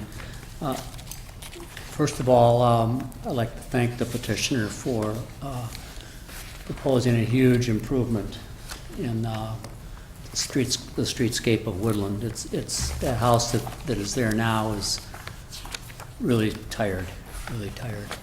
I do have a couple of comments. The front-loaded garage is something I think that should be looked at. There are no others on Woodland. That's been mentioned before. Being so close to the intersection, it's going to be extremely difficult to back out of that site because it's right at the corner of Woodland and Green Bay. It's exceptionally busy, especially in the morning with the school traffic. And I believe there may be enough landscape screening from the newer home adjacent to the east that perhaps there is room. I don't know. That might be a little too tight to side load it. I'm not really sure. But that would be a comment I have. Also, I think that the fence that is currently on Green Bay has no relevance to this house. I think it would be basically inappropriate, especially to turn it down Woodland. There are no other fences along Woodland anywhere on the whole streetscape. It just kind of like doesn't make sense. There's no logic. I don't see any logic to it. But I will say that it would be really nice to see a new house on that site. It would be a big improvement. Thank you. Thank you, Mr. Mowry. Do we have any other comments from the public? Seeing none, would the petitioner care to comment, make any final comments? Rebuttals regarding those? As far as the garage goes, that's why we set it back to 3 feet, to give it a different look than it has right now. And trying to put it on the side is going to make it useless. There is also a area there that the car can turn around and doesn't have to back out. They can pull forward out onto the road.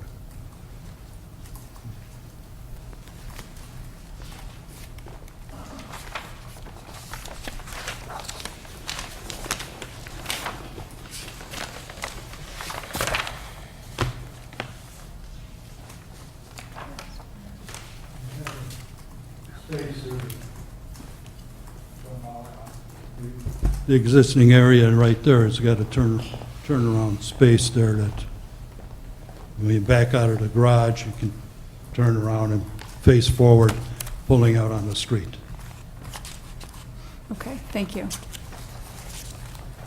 Staff, do you have any further comments regarding this?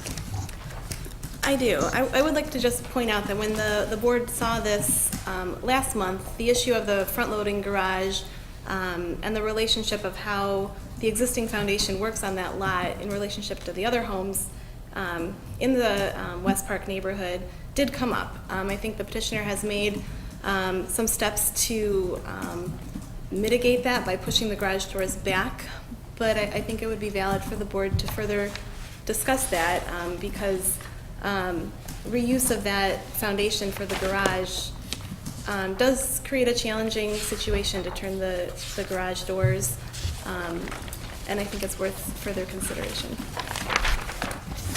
Thank you, Megan. You may be seated. At this time, we'll take it to discussion for the board. Unless we have any Yeah. further, do we have any actual final questions to the petitioner or staff? I have Before a discussion. question. Okay. For staff. When we did the house, the remodeling of the house, I think it's 3 doors east on Woodland. I believe one of the conditions was that they could not, contractors, the construction vehicles could not park on Woodland. It's a narrow street and relatively busy. Now, there is the park across the street. A lot depends on the time of year that they're doing this. People do play tennis, et cetera, there. But I believe, correct me if I'm wrong, but wasn't that a condition? And it really laid it out. Now, you're saying you've got your general one, that the vehicle parking plan should be provided. I thought it was a little more specific on the house, 2 or 3 doors east. You don't have access to that or anything at this point, do you? I don't, but it's often considered when we're reviewing the construction, parking, and staging plans. In this case, the condition does read that given the size of the property and mature trees, workers may need to park off-site and be shuttled. So that was... So the general, yeah, your general statement there, and then this would be reviewed by staff, and you would say you cannot park here. Yeah, okay, all right, okay, thank you. You know, I have one more question for staff, and for the garage location, is that conforming to that side yard setback as is right now? I mean, I know we're not zoning, but that's, you know, like, I mean, if it's already non-conforming, then they can keep it there, but they wouldn't be able to move it further to the east, correct? Correct. They could not move further east with the structure. As the house sits today, it is non-conforming with respect to the rear yard setback. So it's a required 35-foot setback from the east property line. Before this came to the Building Review Board last month, it was reviewed by the Zoning Board of Appeals and at that time, the entire garage structure was to remain as is, same roof form, same walls. And the zoning board was supportive of that, given the location of mature trees, the adequate setback of 20 feet between the neighboring property to the east. We are asking that if this proposal is supported by the Building Review Board, that we would take this back to the zoning board, given the increase in height of the roof, and change to the footprint in that area. But as it sits now, you're correct, it is not conforming. If they were to completely tear out the foundation and rebuild a new structure or site a new structure on the lot, everything would have to be shifted into compliance. But if they would want to put the garage doors on the east side, would they be allowed to do that with it being non-conforming right now? Just as a general question. Without moving the wall, they could modify the location of the doors. I think in this case, we'd have to look carefully at the amount of pavement that's being placed adjacent to the property line. Okay, thanks.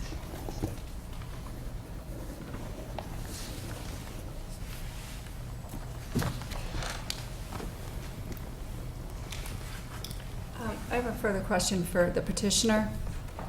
I had asked you earlier if you had given consideration to not reusing the foundation and reciting it, and you said you hadn't because it was able to be reused and that had been determined earlier. But then you did say it was a cost factor. So is it indeed the reason that you're reusing the existing foundation is the cost factor? Well, cost-wise for one, and the foundation is perfectly okay, so why would we replace the foundation? To be able to better site the house on the lot. If we're gonna move we're not gonna do this house.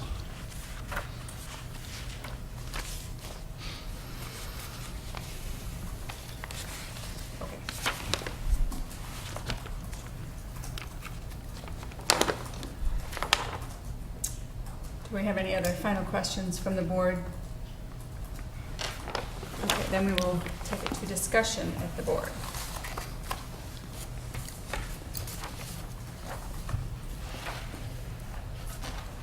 Can I put a display up on the overhead, Kathy? I want to talk about the garage a little bit. I don't know how to shut that off and turn this on, but.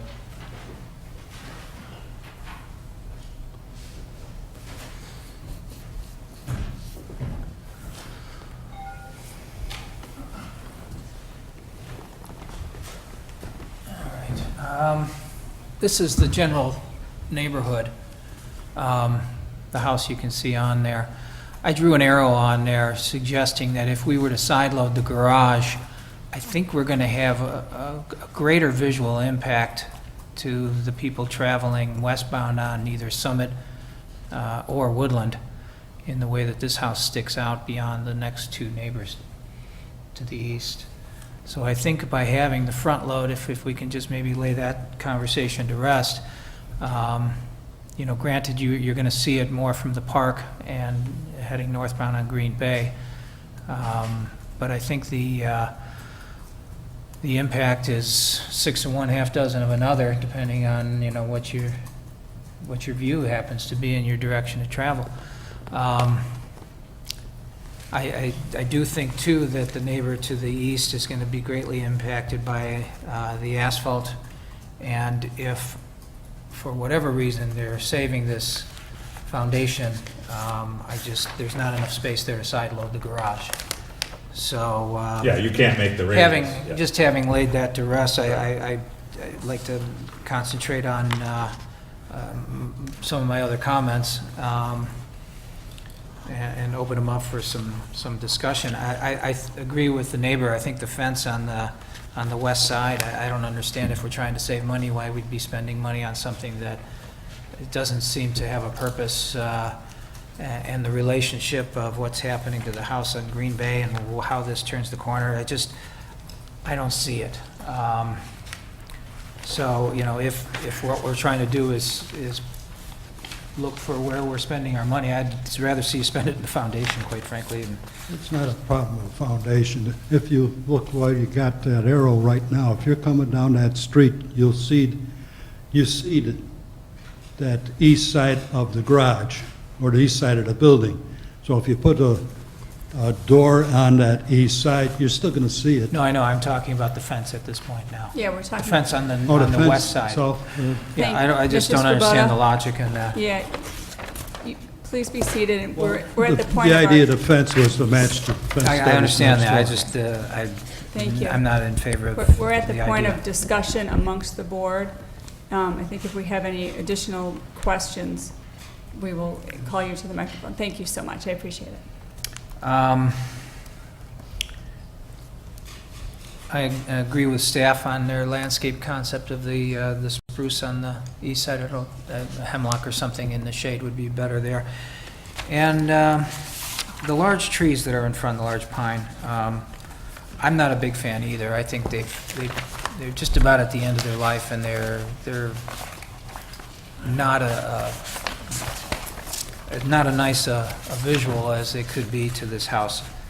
I'd like to see if the tree ordinance can't get us some understory that's in the existing wooded area there. It doesn't seem like anything's been supplemented into that space. I agree with the overhang of a foot. I think 8 inches is better. In fact, that gives you the 2 4-inch transitions on your gutter, on your downspouts, and I think the 8-inch might be a better eave overhang. If I recall the brick from before, I thought it was nice, but I'd still like to have somebody that, to get a good look at the brick, and I'd be willing to come over and see it if you'd like. On the front elevation, in fact, on all the elevations, if we could click through those now, but I noticed you had coins on the above the windows on the first floor and not on the second floor, and it just would seem appropriate to maybe have them up there as well. Staff's comment about making the Palladian smaller, I'm not sure making it smaller, but lowering it, it looked like it should at least get it should get a keystone, and it looked like it should at least get a roll-out course above that arch, rather than just a tense touching of trim and frieze board. I agree, the vents on the gable ends are large, and I'm not sure a half round, something that's less horizontal or less vertical and more horizontal wouldn't be better than those tall circle top vents. So I'd like to see something substantially sized, but more horizontally, a half round. And I'd like to see a frieze board in that rake overhang too. Otherwise, I think the construction detail of your eave, your rake eave, meeting the shingles, or meeting the siding boards, is going to require some caulk. So another trim board line indicated on the rake frieze board. I agree with Monica's panels on those windows. And those are my comments. I do think it's a far nicer house than what sits there today. I would like to see this constructed, as much as I'd still question the logic on where you think you're saving money on the foundation is beyond me, but it's your business. And I think it's a far cry better than what we saw last time. If we could, put them up, if the audience wants to see them side by side, and if we want to see those again, but head and shoulders above where we were before, and I could support this with some minor tweaking. Back to you on that comment regarding, you don't necessarily see a cost savings, and that's kind of why I was asking that question, because we are approving a demolition based on a replacement structure. So if we think that the replacement structure should be something different or cited differently, then maybe the demolition as proposed isn't what we necessarily approve of. And I just want to be sure we're having that discussion regarding the demolition on this building. Well, I think we're deciding on the submission that's before us and whether it meets the criteria. And I think if it's their decision, and again, I think they're spending more money and ending up with a less quality home out of it. And I think that if they were to decide to demolish the entire foundation, that suggests to me that they're going to be moving the house a little bit further to the west. That does open up opportunities for at least a larger garage, or a garage that has, two smaller doors instead of one larger one. I still don't think that the side load is as appropriate as the front load, I think, with the quality doors that they're showing. And but I can't, I don't feel I can tell them that their proposal doesn't meet our guidelines.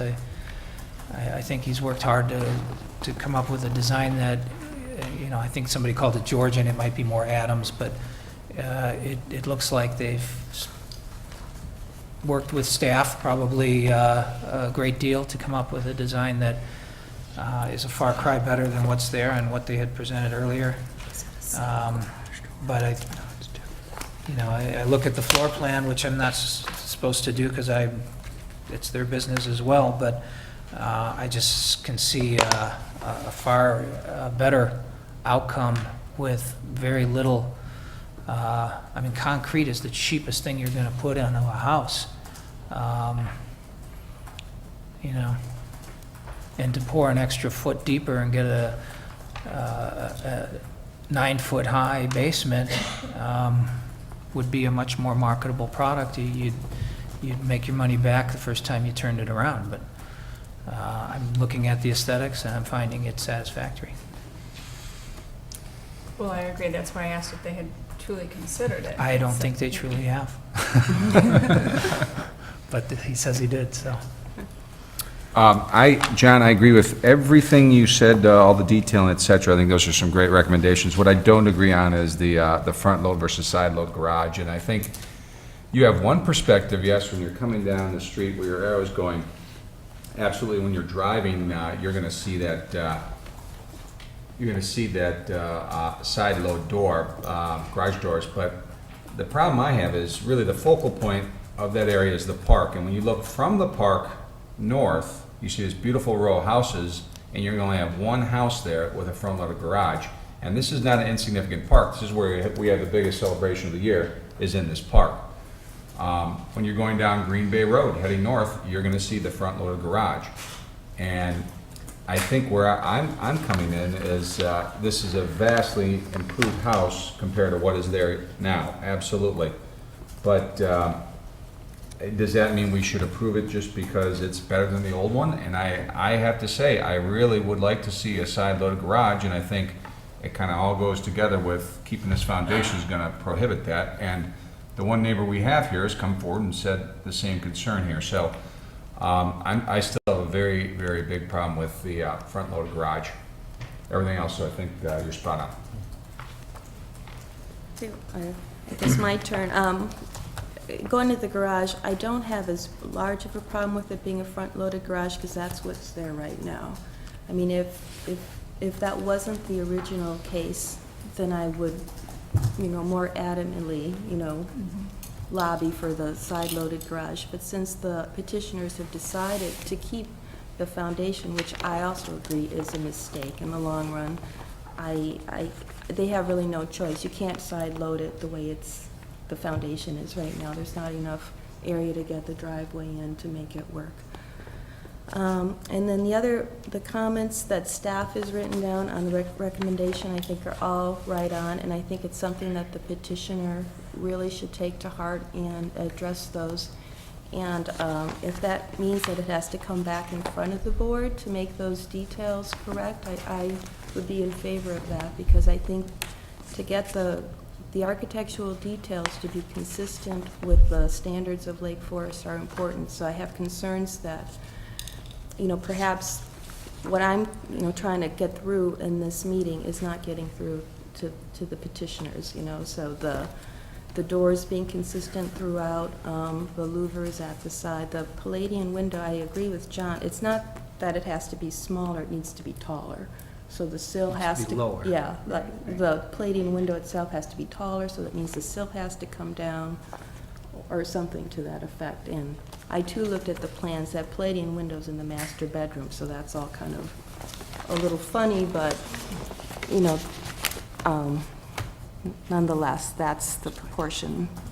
Issue is really the height of it, not so much the width. Well, I agree that I think there are many issues that regarding details that I wouldn't be comfortable having it come back on a consent. I think it needs to come back as a full item. Yeah, but I'm still not comfortable in saying that the demolition is good based on the replacement structure, because I think that, a full demolition is a possibility. Well, it's almost like a full demolition right now. But almost the everything's foundation, going down to, after this is all said and done, I could see the whole thing coming down at the foundation. agree. It's more economical Yeah, in just fact, to if rip you're it down surgically, to if the you're surgically concrete. removing these things that he doesn't Right. want to, and he wants to keep this and he doesn't want to keep that, and he's got to replace all the windows, and an extra scoop of the backhoe and, some concrete, and you're You're off ahead. to the races. I'd like to hear from the homeowner, as long as he's here, that he understands that, it's not I guess it's not my position to say it's a bad financial decision on his part, but I just think that it's in the way of getting a quality product that we're all comfortable with, and then in the long run, serves the client's best interest. But this is the proposal that's before us, and Well, let me ask. I'm reacting to staff, this. Would it fall under the category of, reuse if we ask for them to do a little more research on the reuse of the foundation? In terms of a full demo of the foundation and being able to recite the structure? I think when you really look at this project in totality, you're absolutely right. The existing structure is going to come down to the foundation and, as proposed, be rebuilt. And I think through the permit process, we would want to make sure that the most stable and highest integrity in construction was proposed. Just to comment on some of the discussion that I've heard from the board with respect to the reuse of the foundation. This is one proposal that the petitioner is bringing forward to you. I think because it is a full demolition request, given the extent of demolition that's proposed, asking for alternative siting would not be inappropriate. One of the standards for the Building Review Board's review of new construction is that all the setbacks are met or exceeded. So in this case, we do have a situation where there is an encroachment into the setback that is an existing condition that they're requesting to maintain. That request does have to go to the zoning board.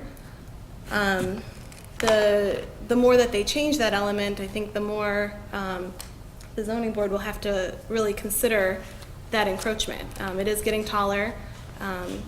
It's increasing the amount of encroachment that is currently on the site. So I definitely think directing the petitioner to come back with a proposal that addresses some of the concerns that have been identified, that does show a side-loading garage that would be functional and work on this property, and not reuse the existing foundation would be appropriate. Thank you. So, back to discussion regarding, Peggy, can I please, make a please, comment? Maddie. I'd like to voice my opinion on the historic neighborhood that this house happens to sit in, or this property sits in, rather. Even though this particular property is not governed by the Historic Preservation Commission, it is the gateway to one of the most historic neighborhoods in this town.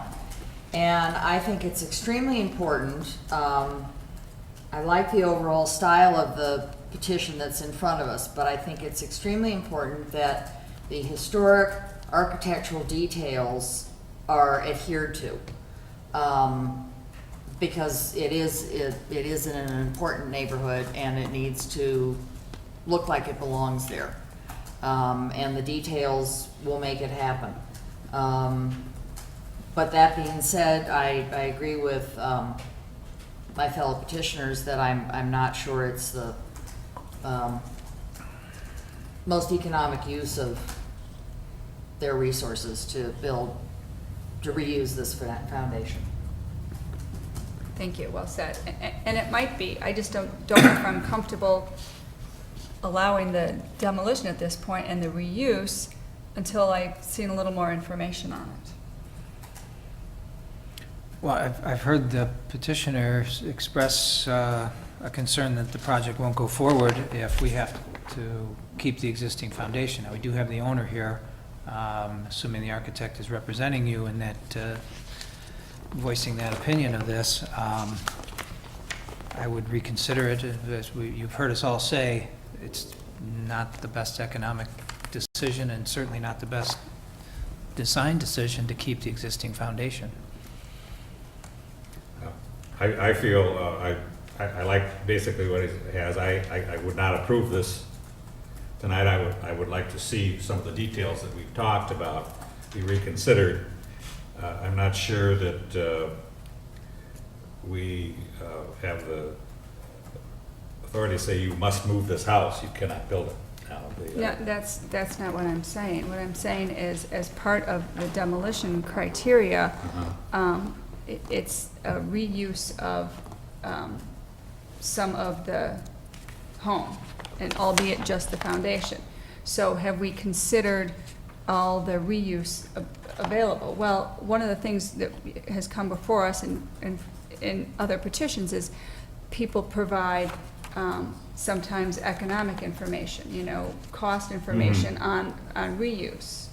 And so it's been expressed here at the board that possibly it's not really a great savings. Oh. And so I'm not saying that we have the ability nor want to tell someone that they can't do it. I'm saying that for us to approve a demolition, it might be in our best interest to say maybe they should go back and reconsider at a more detailed level the true cost analysis, if that hasn't been done. And when I asked, you know, I was told it was because the foundation is okay to use, we should reuse it. I see. So, Well, is that clear to you, Stuart? I think so. Okay. I think so. And a lot of this stems from this front-loading garage. There's no way, the way it is now, the only other thing you could do is take the garage off and put it to the west or something. There isn't a lot of room behind the home. I don't know. Question for staff. If it was a detached garage, how close to the property line can it be?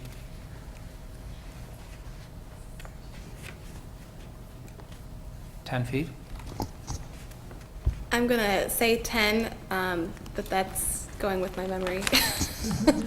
And and that's true of the rear yard as well. So both the north side and the east side, it could be 10 feet. So if I have to eyeball 10 feet, you could do a detached garage. Now, again, that's not what's proposed here, but Well, it falls under, you know, alternatives that Yeah. would be proposed to us. Now, personally, I'm the one that's raised the issue regarding the foundation. I don't know what you all feel in terms of that, so I'd like a little feedback on that if we're gonna see how we're gonna move with this. Well, I think it's the petitioner's right to reuse it or not. If they have done, if it meets code, I mean, if it's still sound and viable, and they want to reuse it, I think that's their privilege. Correct? Well, I would say in this case, you're looking at a demolition request. So demolition request, by your standards, are expected to meet the standards in the ordinance. One of those standards is that the setbacks be met or exceeded. So in this case, we're in a challenging situation where there's an existing home and the petitioner is requesting modification to that home that, based on the scope of the work, is really looking more like a demolition than a remodel project. But all the same, this is still a demolition request, and alternative site plans, alternative architectural styles are all things that the board has asked for in the past on other petitions. I think based on the comments that I've heard, it might be worthwhile for the board to at least see an option that complies with all the setbacks and does show the house to be configured in an alternative way to help you make your decision on this matter. But ZBA's already approved the setback violation? They have not? They have reviewed the proposal that was brought to the board before. I think given the concerns that were addressed at the Building Review Board meeting, we have not taken this particular proposal back to Zoning Board, wanting to really get feedback on whether or not the front-load garage and reuse of this foundation is going to ultimately result in a replacement structure that meets the standards in the ordinance. The current request right now increases the encroachment by presenting a taller roof form than what was originally presented to the zoning board. And I think, the more, it's also removing a wall that wasn't proposed for removal before. So there's more things happening to that than what was originally represented at the zoning board meeting. So it's not a sure thing that this project could be approved by the Zoning Board of Appeals or the City Council. It has to go through the process still. And it could be the zoning board saying, wait a minute, you needed a full demolition and you're still letting it, encroach in zoning. That's correct. I just feel like we should require the petitioner to come back with a little more information without, I don't want to make it cost prohibitive in doing the research, but a little more information on, these are all our alternatives, as we have in the past for other demolition requests. And I would just add that the board has seen a couple other projects that have fully complied with setbacks and have met bulk requirements. So there is precedent for that type of development fitting on the property. Okay, so now I'm taking it back to the board for comment on my comments regarding requesting additional information for reuse. I have no problem with that as a request, to continue this and ask for that as a request. Yeah, I'm in agreement with that. I think it makes sense, especially, kind of realizing that because it is over the side yard setback and that it is more of a demolition, that it really, should probably move more towards the west and try to be conforming. So I think, having some alternate site plans would be a good idea. And I definitely would want to see the architectural details really thought out.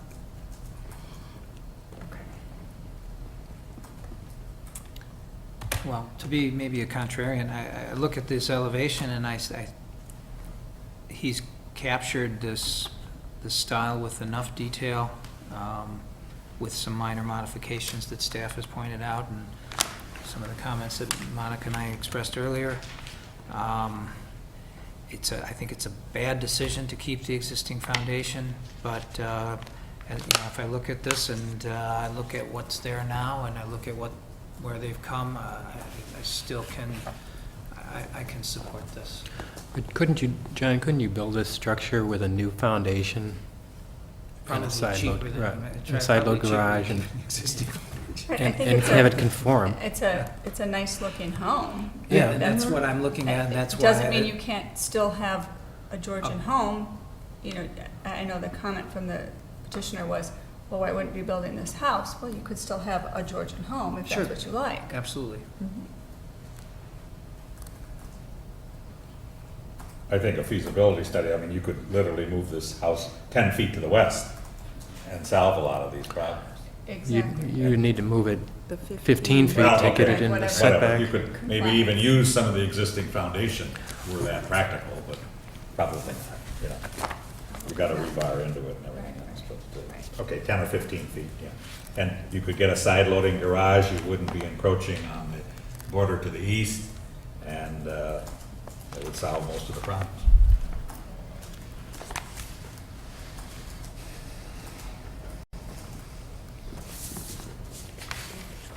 Okay, that being said, would anyone be interested in making a motion regarding the demolition of this structure?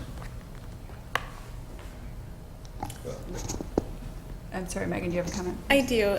If the board is leaning towards continuing the matter, you would continue the consideration of the demolition Yeah. and the And the replacement. replacement Absolutely. structure. You don't worry about So we would the have only one demolition. motion. Right. I'll try that we continue this, this petition, and we ask that the petitioner come back with some feasibility studies of relocating the house to take care of a front-loading garage and the encroachment on the eastern border, and also to take a look at some of the details that we've talked about with the overhangs, the Paladin window, the doors in the rear. I would like to see some of those relatively minor things tuned up, and I'd like to see a little bit of what they look like. And a feasibility study of moving the house, relocating the house. I second. All in favor? Aye. Aye. Any opposed? Any abstain? Okay. That motion passes. Thank you.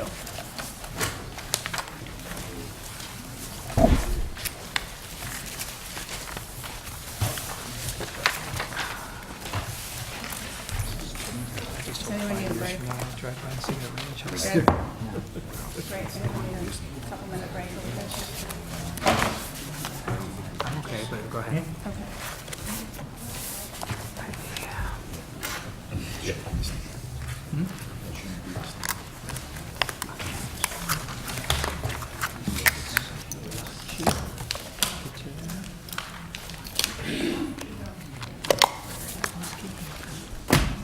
Do you need a break?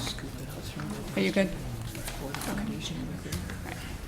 The next item on the agenda is a new petition for a request for approval of an addition to a single-family residence and a building scale variance at 508 Ryan Place. Owners are Stephen and Nancy Collins.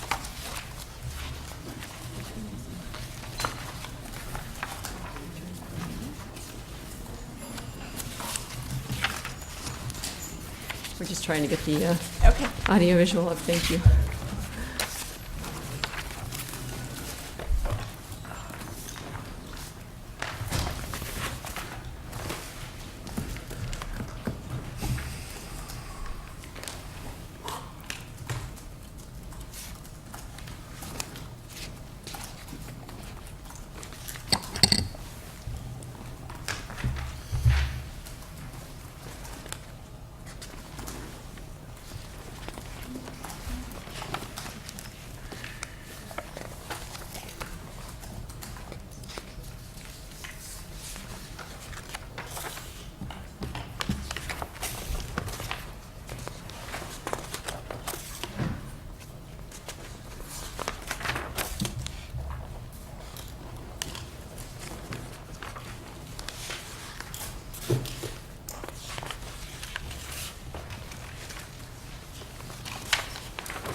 Okay, it looks like we finally got it here.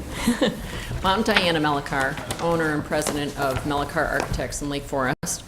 And tonight I also have Steve and Nancy Collins, the homeowners, and Scott Anderson, the builder who built the Collins' house in 2005 and also would be working on the addition.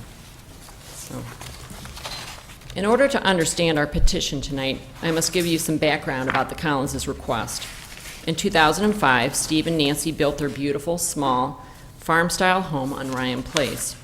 At that time, the Collinses had no children, nor were they expecting any in the future, and thus they planned their home to accommodate just 2 persons and occasional guest visitors. 2 bedrooms and Steve's study were located on the 2nd floor, and first-floor living spaces were sized smaller to fit their lifestyle. Recently, the Collinses have been blessed with 2 children, and although they now need more room to accommodate more family members, the inverse has actually occurred. Their usable living space has shrunken dramatically with the arrival of the children. The square footage available for their day-to-day needs has actually decreased. All 2nd floor bedroom spaces are now occupied by Dad and Mom and children Grace and John. Steve's study had to find a new place in the house and was relocated to the living room. And the 2nd floor guest room, which was frequently used for stays by Nancy's ailing brother, now occupies the finished living space in the basement. Therefore, the Collinses are requesting a small addition at the rear of their home to expand their family living area. Here's an image that shows a comparison of the Collinses' available living space. The green shaded areas indicate living areas exclusive of circulation and support spaces.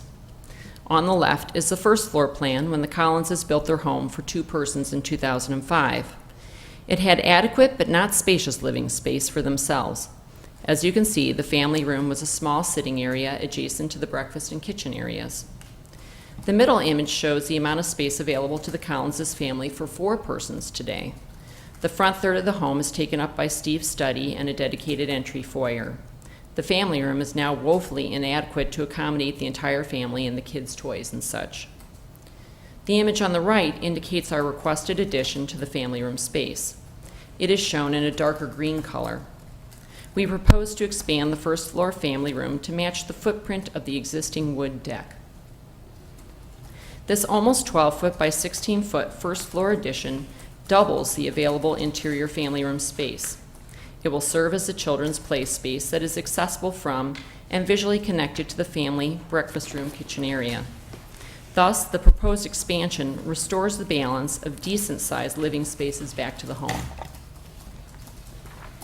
The image on the left shows the existing 1st floor with deck and balcony porch above. The image on the right shows our requested addition to the 1st floor shown in green. It extends approximately 6 feet beyond the existing 2nd floor balcony that we intend to remove. Here is our proposed site plan. The family room addition is shown in green. It is located within all required side and rear yard setbacks. The addition is sized to be respectful of adjacent properties. Sight lines from the rear of neighboring homes will remain the same as they presently exist, and the addition will not significantly impact light to adjacent rear yards. Being located on the north side of the home, the addition will not be visible from the street. Allowable building coverage is well within the required 30%. Trees and vegetation will remain as is. The existing brick patio will remain in place for outdoor use and will be accessed by the family room French doors. Here's an image of the rear facade of the existing home. As mentioned previously, the addition will occupy the footprint of the raised wood deck.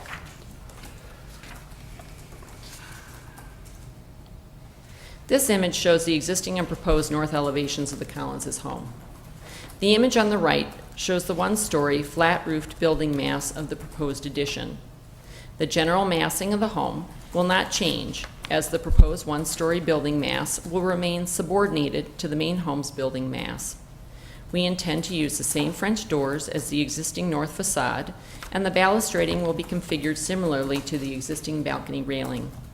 Thus, the exterior architecture of the addition will be consistent with the vernacular design of the existing home, utilizing similar materials, windows, doors, and details. On the left, this image shows the existing deck and balcony that we propose to remove, and on the right, the proposed family room addition. The roof height of the addition will match the existing balcony height at 11 feet above the grade. Fenestration is consistent with the existing home. In conclusion, we hope that you will look favorably on the Collinses' petition, as a small change to their home will make a very large difference in their quality of daily living. It will allow the Collinses to stay in the home that they built in 2005, and it will provide adequate living space for their growing family. Thank you. Thank you, Ms. Melikar. Staff, would you please comment on this petition? Thank you, Chairman. The presentation this evening was fairly comprehensive, so I'll keep my comments short. The existing structure here is essentially built to the maximum bulk.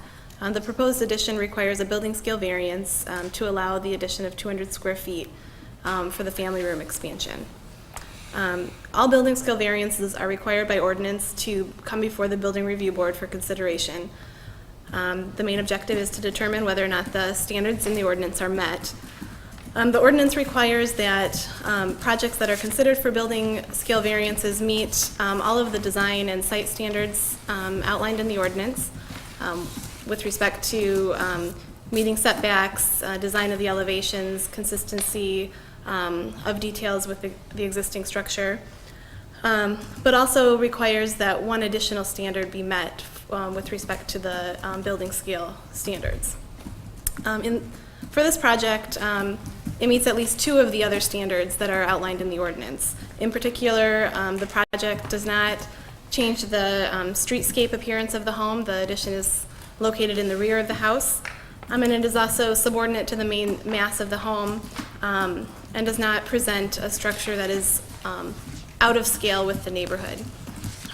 Staff does support the proposed project. There are a couple conditions of approval outlined in the staff report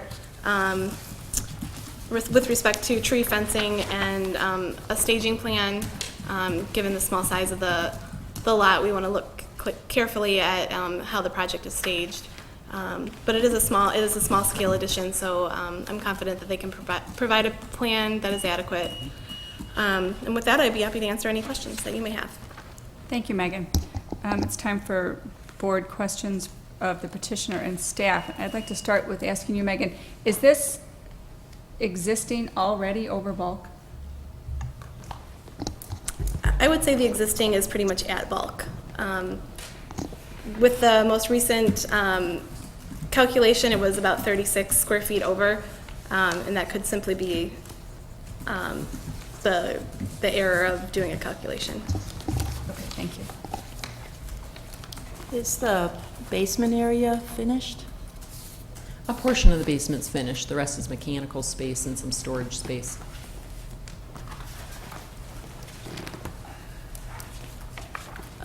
For staff, the other homes on Ryan Place, has anybody done bulk calculations on them? Are they typically at bulk, or, you know? I would say, I don't know specifically what the building scale calculations are for each individual property, but in general, I would say that the homes are probably over the maximum permitted, just given the small size of the lots and the age of the structures on the site.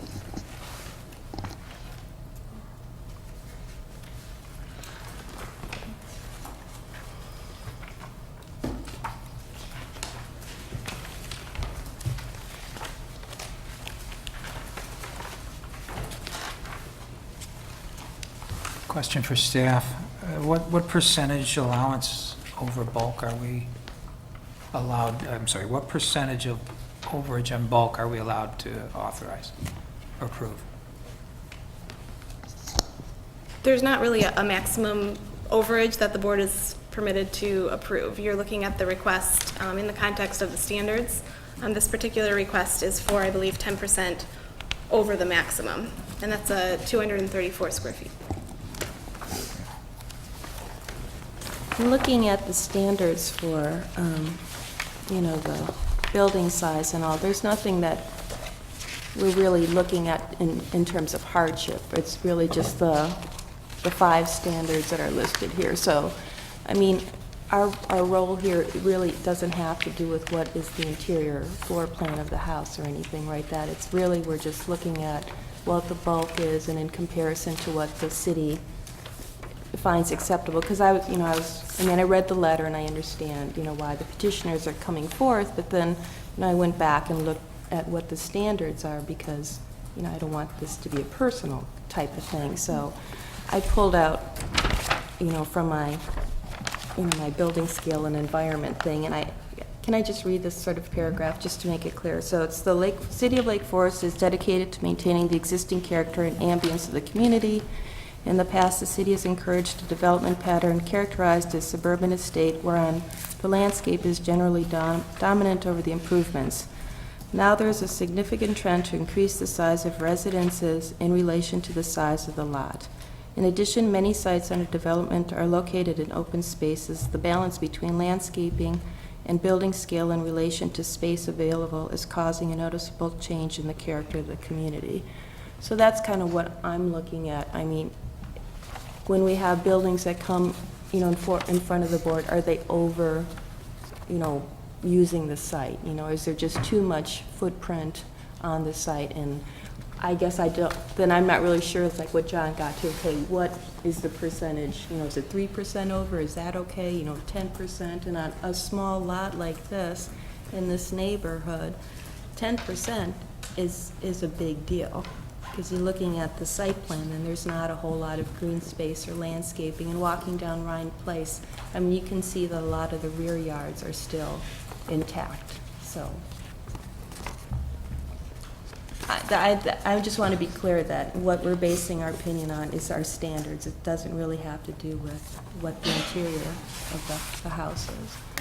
Okay.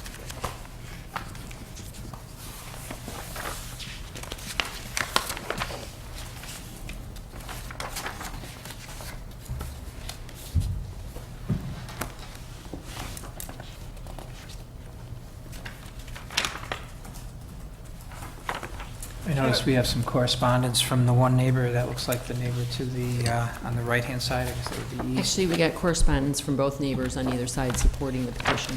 You do. I just see the one. Is that, Really? Okay. am I wrong? There should be 2 in there. Oh, you know what? Yeah. One on the east and one in the west. Okay, they look similar. I thought I saw that. Okay. Yeah, the Collins has approached both neighbors and, Okay. and explained the petition to them, and they both supported it.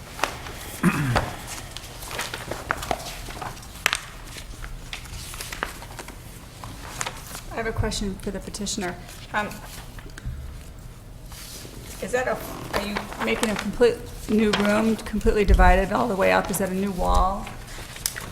So you're totally closing off that room, that new Yes. room? You're not making it an open space? Well, the Collinses wanted that to be more of a play space for the children, so they could see them when they're playing and everything, but they wanted to have that noise, limitation of noise. So theoretically, you could not have the wall there at all. But, I mean, it's structured so that you don't have to have the glass there, but Okay. they preferred to have that divided off. Okay, thank you.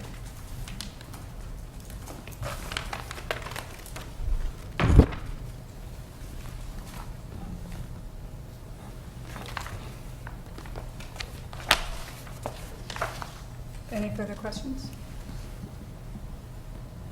Okay.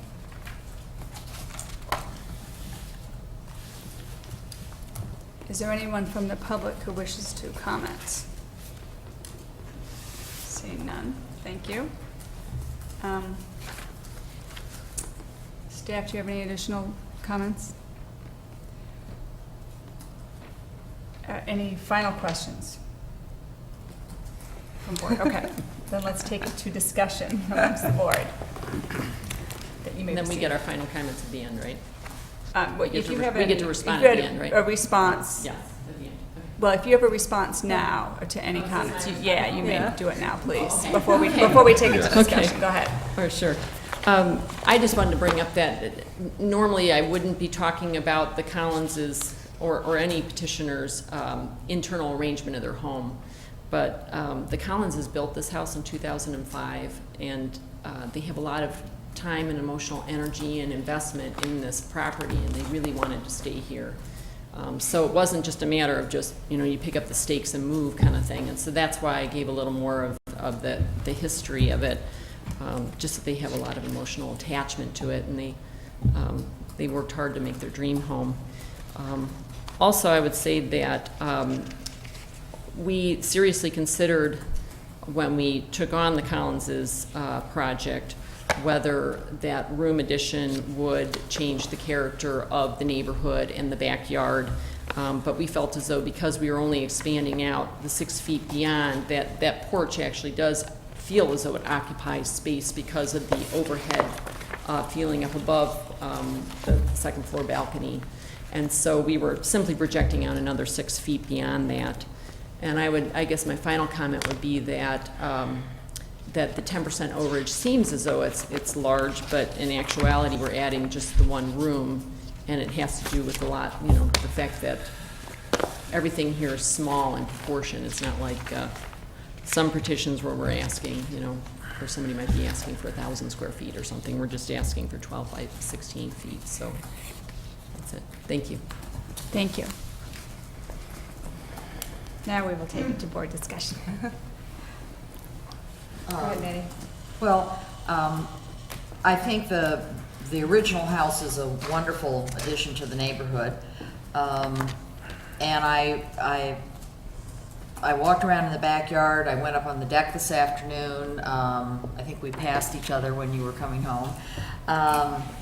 And I really don't think the new addition will intrude into anybody's space. And I think because it's being built on the existing deck space and it's only a one-story addition, I think it's fine.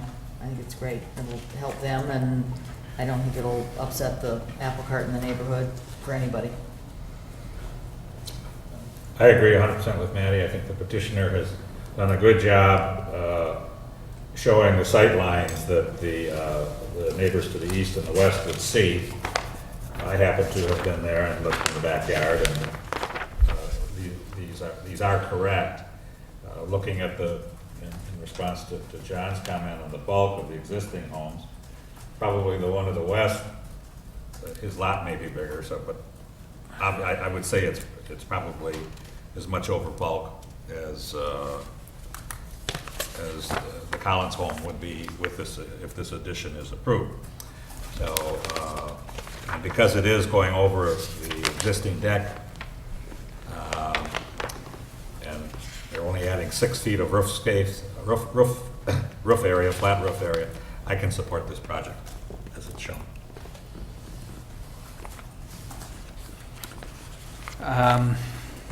I think the design is spot on for taking in consideration what was there. In other words, the covered porch and extending the French doors out farther to make it look in pure elevation like it looks in its existing condition. And I think using the existing wood deck as your guide to present this to us in a bulk overage, and I'd say 10% is a substantial bulk overage, especially when we're talking about these small, narrow lots. With that said, in consideration that the neighbor to the west doesn't have a lot of windows, if any, I don't think I saw any windows that are going to be impacted by this. I'm in favor of the aesthetics and the design. As far as the bulk overage, I wrestle with that a little bit, and I look at why am I concerned about it. There's a lot of design elements being used up with bay windows and front porches and covered porches and that kind of thing. If it was just a big box and you were adding 10%, I think I would probably suggest no. But considering that there's these design elements that are something that you're not really able to call this a sunroom and try to explain it away as a design-conscious sunroom that falls into a design overage allowance thing. But my concern is that wall that separates the family room from the children's playroom. Anytime you put a wall in small spaces, you suddenly make small spaces feel smaller still. And I wondered if this couldn't be reduced slightly by eliminating the wall and using some of that space.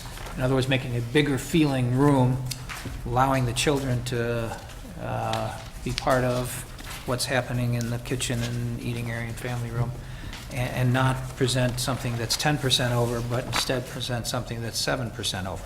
And I don't know if that's splitting hairs, but that's a logic I just thought I'd present to the board, that I think that you can accomplish the same thing with less overage. And I think, if everybody came before us with a nice story and 10% overage, I think we'd probably shut the door pretty quick. Although I do like the design and I can support this, but I just want to open that up for discussion as something that I wondered if we shouldn't factor into this. Yeah, percentage-wise, it is a big variance, and I don't like approving stuff over bulk. I do think in this case, 2 letters from the adjoining property owners do weigh heavily in favor of supporting this, and I support the petition as is. I hear what you're saying, John. I think your equivalent over 3%, which in this case is 60 square feet. I can support as is. Yeah. I guess,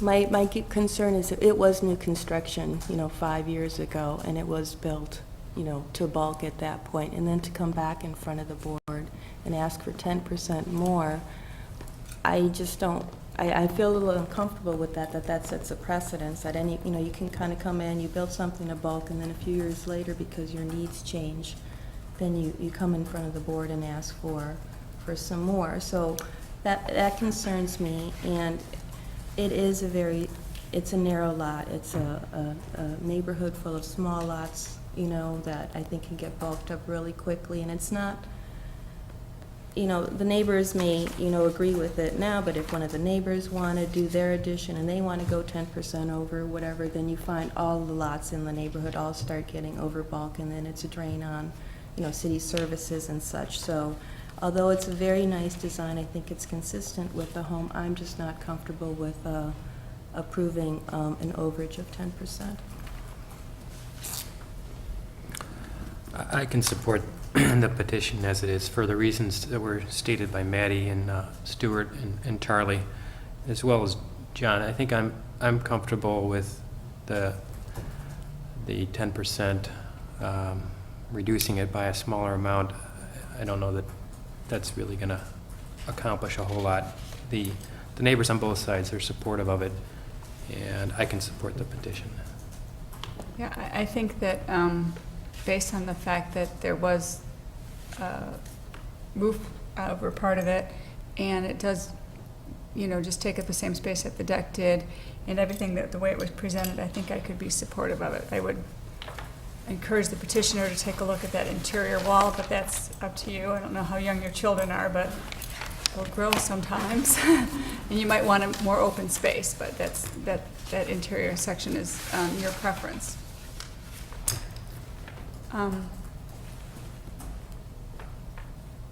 Any further comments? Do I hear a motion regarding this petition? I so move that we approve the petition for the addition with a building scale variance to 508 Ryan Place, as presented in our packets. I'll second that motion. All in favor? Aye. Aye. Opposed? Nay. Nay. Any abstain? No. So, 1, 2, 3, 4, 5, 6, 7. The motion passes. Thank you. Congratulations. Thank you very much.